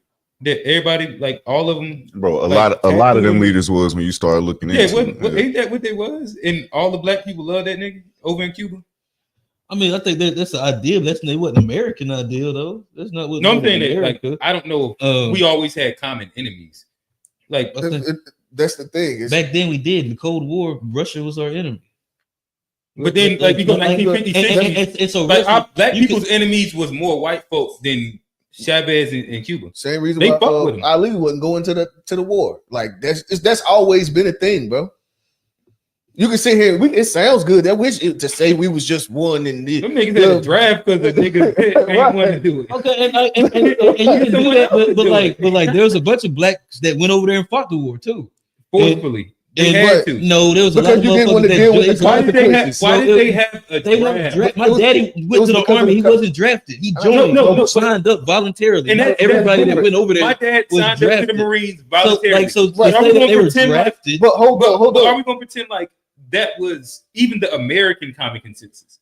They had a draft because of lack of participation. And your dad's probably joined the military for they cut the draft off to make it more volunteer based to help with like mutiny. Bruh, niggas do not go to the military to try and I want to fight for the freedom of the country. Bruh, that's not the fucking reason niggas go. And that sounds good. Nigga, I was going to try to. I needed a bag. I was fucking up. All I could see was prison. Okay. So you go and let's go over here and do this thing right here, and they get me on the straight, and it did what it needed to do. That niggas ain't going to Patriots. Bro, that's crazy. I'm not saying they were Patriots, but I'm saying, but they were fighting under American values. They were fighting for their country was America. Like so, that's just because you shooting at me, bro. That's just because you shooting at me. I'm shooting back. Okay, it ain't about self-preservation. Do you think that most black people were for the Vietnam War? I don't think most people in general were for the Vietnam War. That's the period. It's not a common enemy. That's a bad example, but like how? That's what we was just using the example of that. When we talk about Chavez, when we talk about Ali and all of them not being for it, and America in general being united over a common enemy, how's that a bad example? That's supposed to be a common enemy, but it was a bad common enemy though. Like it was a bad after 9/11. I think most people teamed up against Al Qaeda, and you saw there was a collective unity in America after 9/11. And then once you get more information, then you start questioning this whole idea. A bunch of black folk that was just like on the boat to be like, we about to get them insurgents. No, they was like, they try to get the white folk. Even the stories you heard. bro. Even comedians were talking about on the plane. I ain't never seen black people and redneck come together so quick. And Yeah, but they wasn't on the plane. It's a fucking joke, Johnny. But it was common enemy, bro, and it was a common enemy, bro. Bro, look, because Q's question was about culture. Yeah. And so my thing is And like, what makes America? Yeah, my thing is I always used to confuse it when I was young. Like I would be thinking about a heritage more so than culture. I feel like culture is more so like the social norms that develop from people living. I think heritage is like if It's you're lineage based. Yeah, when they going off of like the foods that you eat as a as a heritage, or you know what I mean. I used to get it confused. So I think American culture, we would have to zero in on the things that we all feel is in common because we come from different heritage. You know what I mean? Even if we were born here, that's still a different heritage, and a lot of that information we still don't even know about. We could do more information to find out about, but it's like, as far as a culture, I don't think we have. I think it goes back to the simple things that the grown-ups used to tell us when we was younger, like you paying your taxes. That's something everybody got to do. So that would be a culture. And American culture is like, you know, understanding that there's a They gonna tax revamp. the shit out your Yeah, ass. there's a recycle period. There's a way that the economy kind of recycles itself and goes into the next year. But that wouldn't be innate to like American, because British culture would be very similar to that. They pay I mean, do all countries have a fee for something like? Well, taxation, yeah. Okay, well, that's what I'm saying. Like things like that could kind of fall under like what makes an American culture. But at the end of the day, there's so many different lineages and heritages here that it's just kind of like, do we have just something where people could say this is America? We do have a culture. Like that's genuinely American, and it kind of, I think this kind of sums it up for us. I would say that American culture is rebellion, and it's been built off of that from the gate. As far as like America being built, we've always been rebelling against other people, against the rest of the world. Like people who was coming here they came here from other countries because they couldn't do what they wanted to do over there.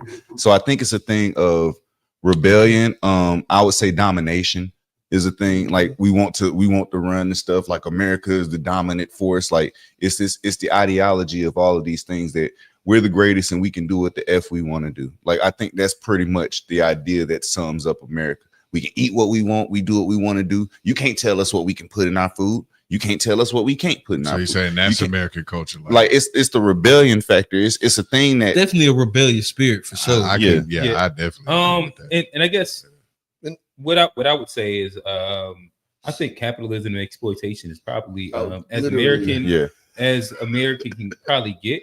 It is America. And I think that right now the MAGA Civil War is such an interesting thing because of this is the first time that privileged whites are getting a taste of American culture. And like we're going to really kind of see a bit of a defining of what actually is, because the reality is that with the H1B1 or H1B, what they're doing is it's supposed to be for like hyper skilled labor, but it's not. There's actually I forget the name of the other visa, but there's a visa that's actually for the 0.01%. But right now, what has been used since the 1990s when it comes down to the H1 visa is they're taking foreign talent to do things that already has the ability for Americans to do. It's not inside like a specialized form, but what it is at a lower wage point. And these people are pretty much contracted to do what you say. And if they don't, you can send their ass back. So like when people say the indentured servitude, I was thinking it was kind of like hyperbole at first, but there is a bit of it where whether you agree, you fuck with, you don't, like the wages, the way you're being treated, XYZ, you can't like leave that country and get another one to pick up your H1B. You can't leave voluntarily without getting deported. This is your own. This is what hinges your ability to stay here. But then when you think about that, they're using this and they're firing American workers that's already doing like these, run of the mill jobs. Like these aren't like the majority of them aren't based around these top hyper skilled engineers or anything. These are fairly like regular workers. Yeah. I think that recently you heard the Tesla factory. They fired a bunch of Americans and they're about to bring in a bunch of H1s, and it's just based off of the fact that you can get them at a lower rate and they have to stay. Oh, I know. That's American. That's just that sounds like American culture, bro. Yeah, because yeah. So then I guess like that ends up being like American culture. So is Vivek and Elon wrong for it? I would say that you can say that they're wrong for it, but I guess two wrongs don't make it right. You know what I mean? Just because the white man been doing it all this, you know what I mean? They've been doing it. So then Vivek and Elon start doing it. Now we want to talk all of the shit in the world. I mean, but y'all been doing it. You know what I mean? And a lot of people like, yeah, but that's us though. And so if you take that stand, I ain't gonna sit here and say that I just disagree with it, but I disagree with the whole shit. You know what I mean? To begin with, you know what I mean? I disagree with the whole thing because you're literally bypassing. I mean, man. And then people want to complain about us not manufacturing anything here. It's like, okay, so we don't manufacture anything, and then we allow motherfuckers to go around the American citizen and hire other people. And it's like, bro, that's American culture. That's what that is. That's shit on the little man. You know what I mean? Because I'm in a position to be able to, I can do it, and everybody has to just bear. You know what I mean? To deal with whatever the fuck I say I'm gonna do, and you just deal with it. Yeah. Another one is exploitation of Black culture. That's American culture. For sure. I guess that's kind of enough for me on this. Johnny, why are we gonna benefit from World War III? I said, will we? I said, and it don't necessarily have to be World War III. I think World War III is inevitable down the line. I think if you just look at history, the way politics is set up, I think it's going to happen. But I just think if you look at World War I and how America came out, it kicked off our Industrial Revolution. I mean, it kickstarted our economy, transformed us into one of the largest economies in the world right now. You can look at our economy now. Directly, kicked off as a result of World War I. World War II, the end of it, we became one of two nuclear powers in the world, cementing our place as like the top dog in the country. And that directly came from Oppenheimer, the Manhattan Project, us dropping the bomb on Japan and ending World War II. So I mean, both World Wars, America came out on top. We became the country we are, literally off of the war economy. Right. Another world war is bound to happen. Are we as Americans, have we positioned ourselves to where at the end of this one, are we still gonna be on top? Are we still gonna position, or would this next world war end up being the downfall of America? I think World War III is going to be the introduction of, or that's going to be real when you really see what the new world order that you've been hearing about. It's not going like I don't think we're going to come out of this as America. I think there's going to be a whole different thing. Like I think it's going to restructure the way the world operates. It'll be a world government. So countries would no longer exist. Well, I'm gonna tell you this. It might have different Elon names. have his way. That's the one thing that this nigga is actually doing. Like he's like the evil genius that you see on movies. Like right now, he's over in Russia writing shit inside Russian newspapers in support of far rights, like people that align with like some Nazi ideologies. He's over in Britain trying to like call shit. I think he's trying to do the whole the Pakistani brown people are raping all the white women thing. Oh, he going crazy. This nigga Elon, bro. He just everywhere. I ain't gonna lie, he seemed okay, but once I seen how much how furious he was and how much he connected his son being gay to this whole to the left. Once I seen that, but now he been shitting on Maga. He called them niggas deplorables. Oh wow! Yeah. Hey, I think it's that nigga crazy. It's great. It is great though. And he been blocking all the main ones. He done demonetized them. He was so free speech. You know, I'm throwing it right to you. And until nigga said something that he didn't like, then he blocked, demonetized. That's why changed the algorithm on. Block. I think that it's like as black people, this is the ones we get to just sit and watch and look at them. Like you know what I mean. It ain't got nothing to do with us. I'm talking about. I understand that we could feel the effects of the thing, but I'm talking about like as far as the talking and the shit talk. back and forth. That's you know what I mean. That's I'm gonna tell you Maga what. and the right warring right now. This is a good all time for right. black So it's people like- to come up with an agenda without being interrupted as much. That's what I think. Like while they distracted with each other, arguing and everything, we supposed to be working on our own shit because we know we not getting no help from nobody else, bro. I don't know why black people keep arguing about this. Whether you Democrat or Republican, you know ain't neither one of these people helping us. So it's on us.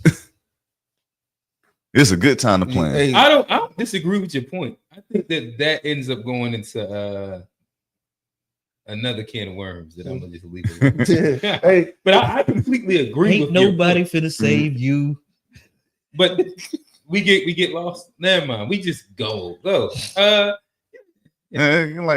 so like yeah. I'm quiet.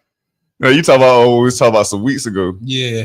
Maybe. He talk about in general. He talking about the conversations that have been continued. I am a do for self person. Oh yeah.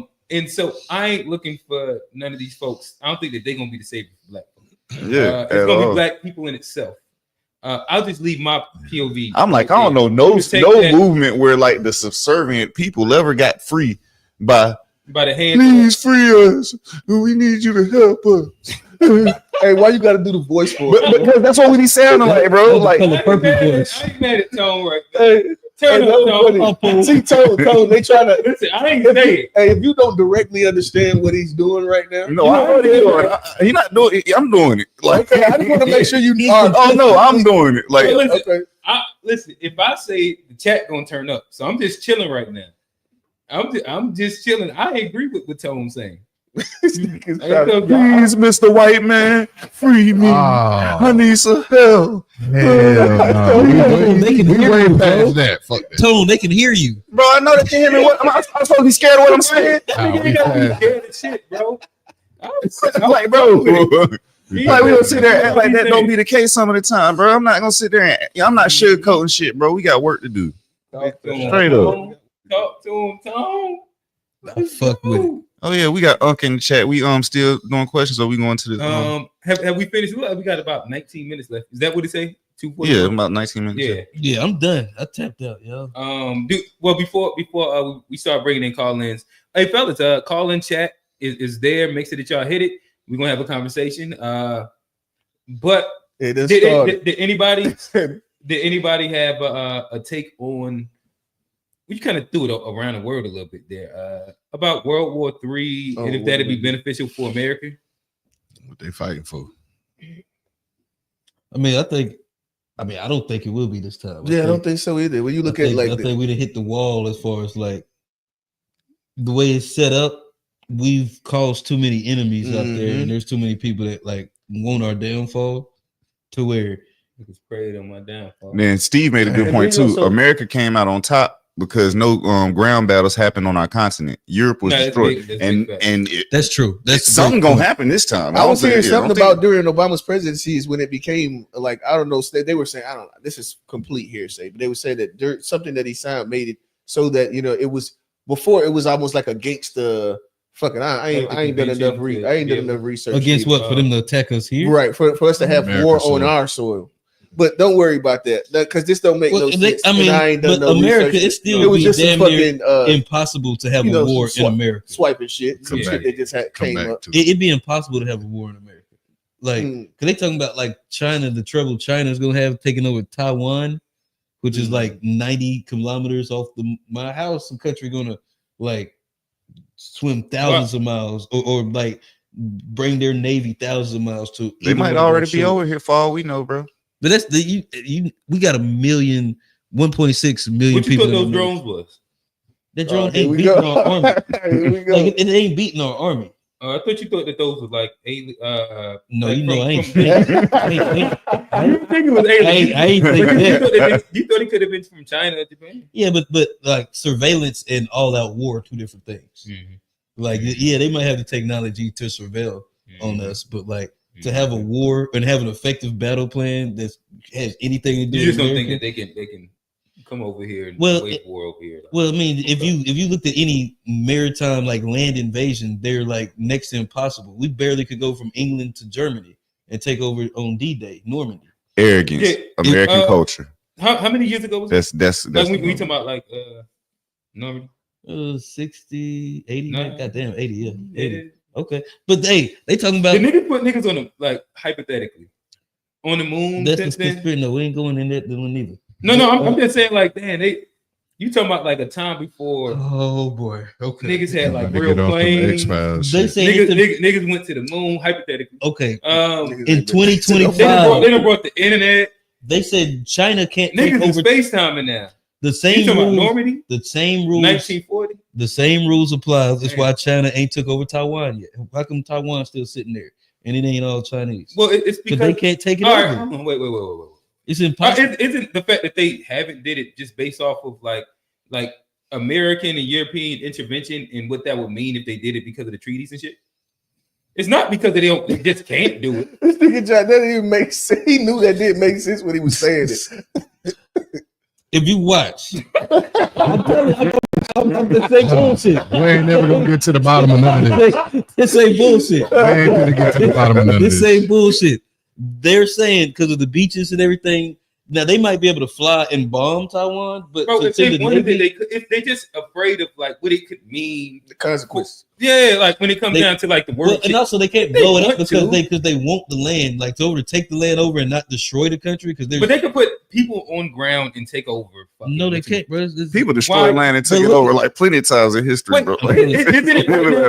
Aren't they like slowly just like strong arming this shit already anyway? That's a different. There's islands. They're building islands in the chain. No, I'm talking about like Taiwan. No, they ain't. All right, you can look it up. We'll get back. We to can this. go back to that one, but Don't yeah. worry. Unpack. You better go do the research now. So See the listen, base. yeah, but I say unpack icebreaker. We got one, y'all. I want to know Tone, who begging like that. That's what I want to know, Tone. Oh, he said who begging white people like that? Mm-hmm. If you sitting there asking, still talking about some reparations and expecting something from the government, I'm not even being funny. I'm just like, if we expecting stuff from the government, then we're asking for stuff from the white. From like, if you expecting this, like to operate in the system of the oppressor. I ain't saying that. I ain't picking, bro. I ain't even trying to be funny. Let my dog get his shit off. I'm saying if you operating in the system of, if you operating in the system of the oppressor, you can't expect the oppressor to get you out of the system. And that's what we basically asking for when we like asking for reparations. Yeah, we owed it. I'm not sitting there saying we not owed it, but like what does it matter? Like what you think you're gonna get from something? Like we owed a lot of stuff. Like dog, bro. Like that's all I'm saying. I ain't mad at you, dog. Let's bring in David Walker, aka Trey. We see you in the chat. Call in if you feel like it. TBI same. Steve. He said, so did I beg the white man for my job? No, I work for myself. Well, yeah, you also do work.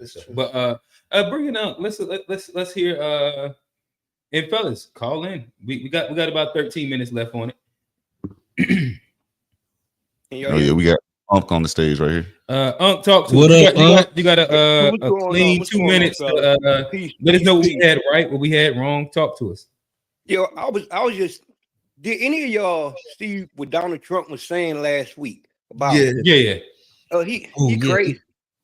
Yeah, And see, that's he is scary crazy. with him wanting Canada. You know, Canada is our first defense from Russia.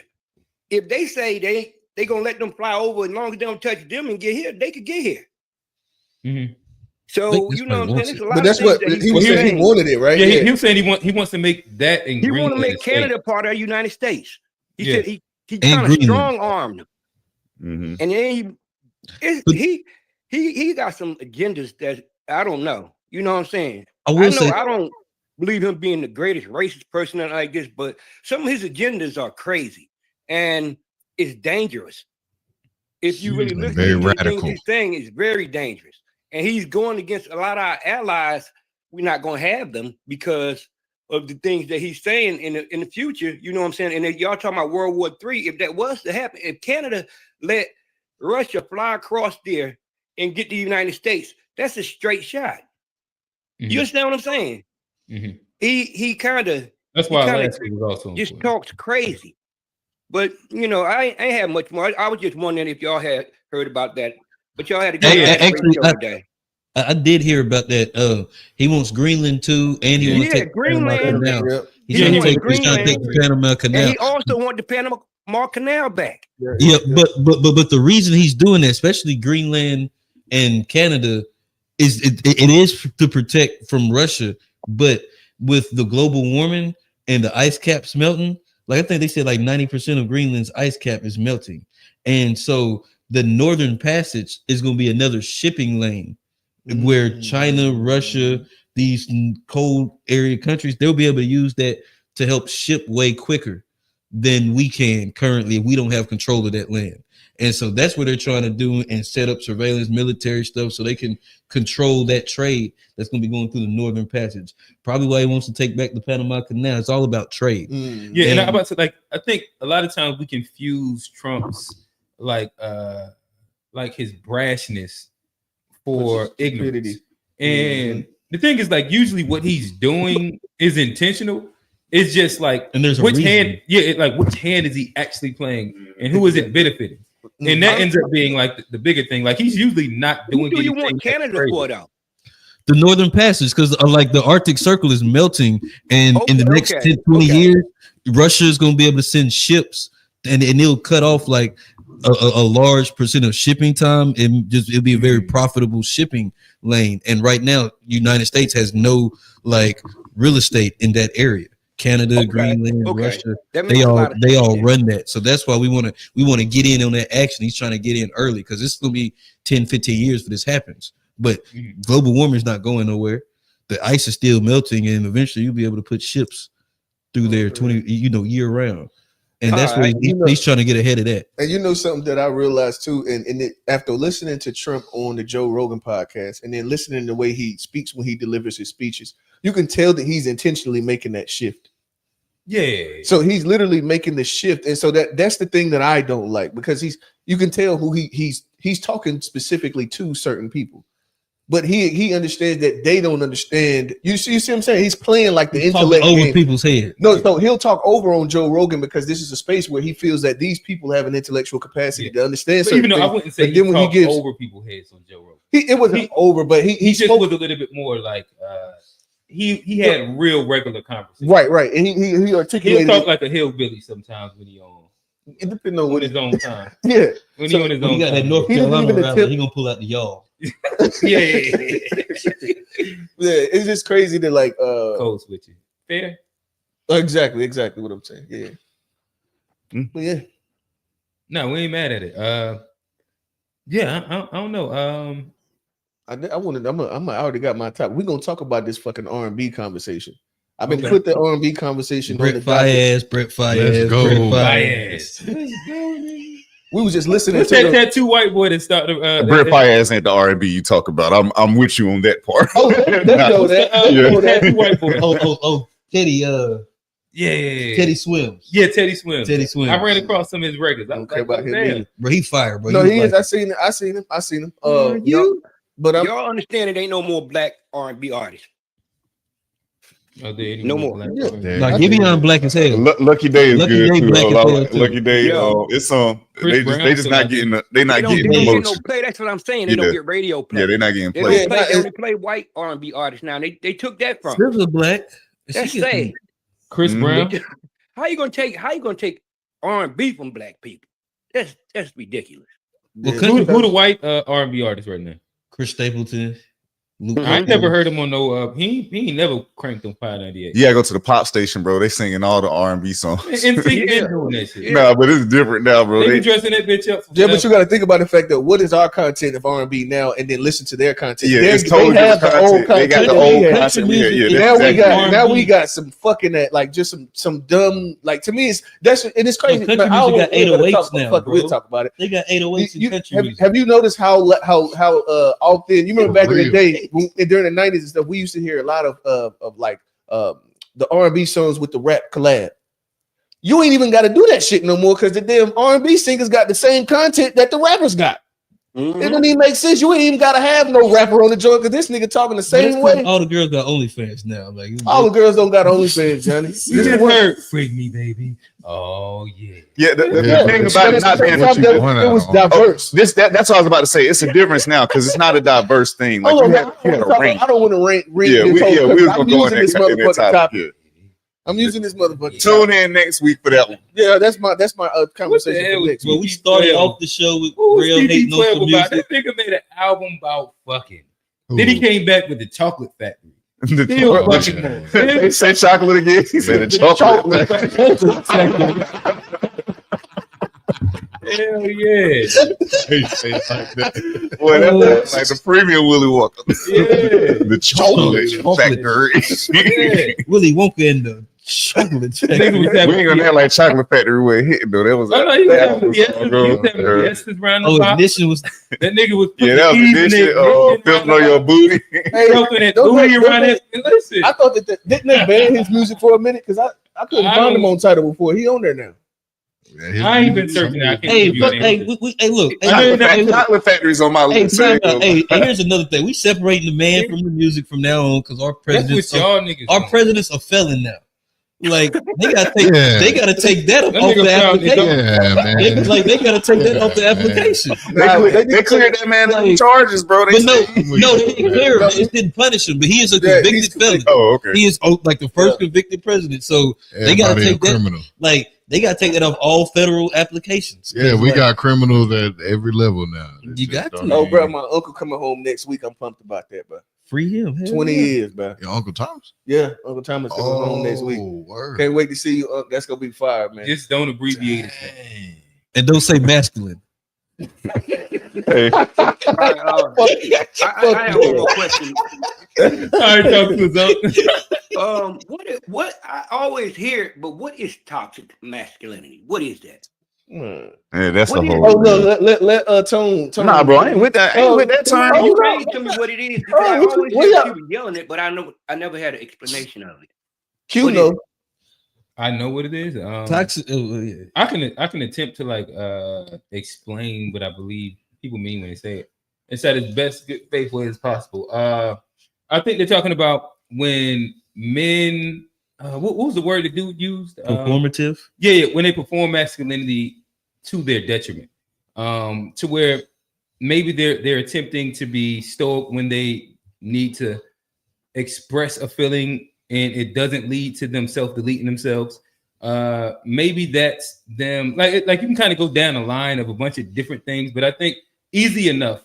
It's performing what they believe a masculine stereotype is to a point of exaggeration into the detriment. That'd be the best that I can give. Hey, I heard a nigga just called me toxically masculine. When did masculinity become like something that's bad? Not him.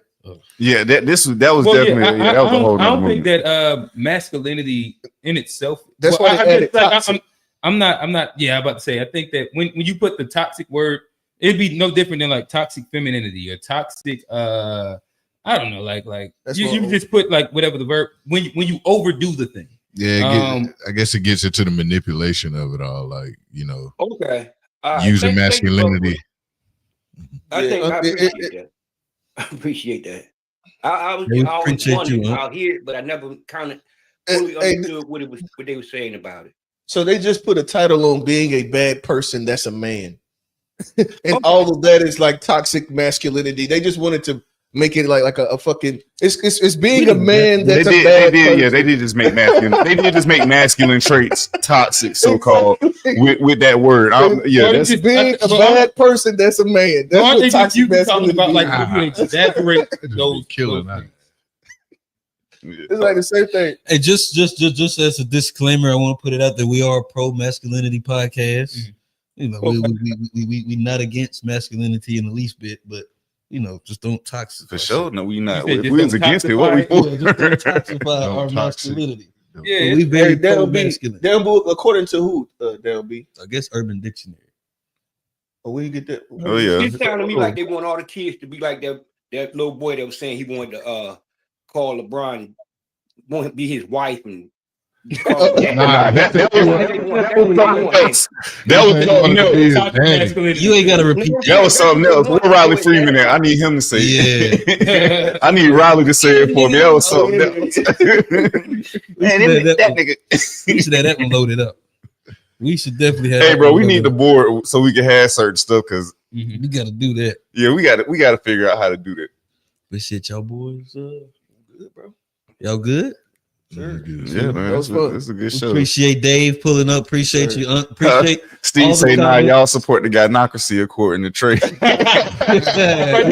you go. That's the easiest way to put. That's the way. I didn't heard that hurled as toxic femininity over and over and Steve, just so you know, it's over. I won't be a part. That's them.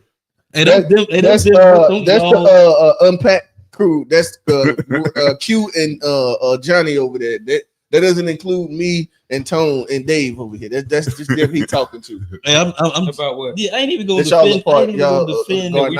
Hey, y'all can. Hey, if y'all want to see me defend the gynocracy, y'all can catch me Wednesday, 9:30 p.m. I'll be defending. Hey, what percentage of black women you like? Never mind. That's a different. Hey, Rail will have his answer Wednesday, 9:30 p.m. I don't even know what he said. Yeah, you gotta answer it, bro. I want to get the joke. He said, "What type of black woman you like?" Oh, I ain't said what type. Oh, what percentage? Oh shoot, that's his own inside joke. Don't do it.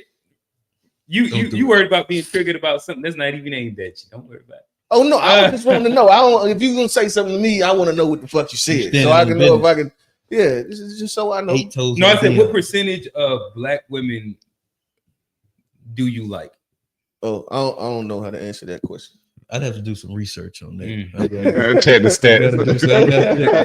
Let me check the statistics so I can tell you. Run some stats. This the number that go to church from the Pew Research too. I'm gonna just check some Pew Research. That's all we need. Hey, listen, the Pew Research will get you in trouble. I done seen niggas crazy, boy. Niggas go crazy over the Pew Research. Oh man! Shout out to the chat. Shout out to the chat. Sure. Shout out to the chat. Before we get out of here, I want to tell y'all to follow us on all socials at the To Be Fair Show. That's Facebook, Instagram, TikTok for now, and Threads. Damn, I want to talk about that too. Hit the like button, subscribe. Please leave us a comment below. I'm your host, Johnny P.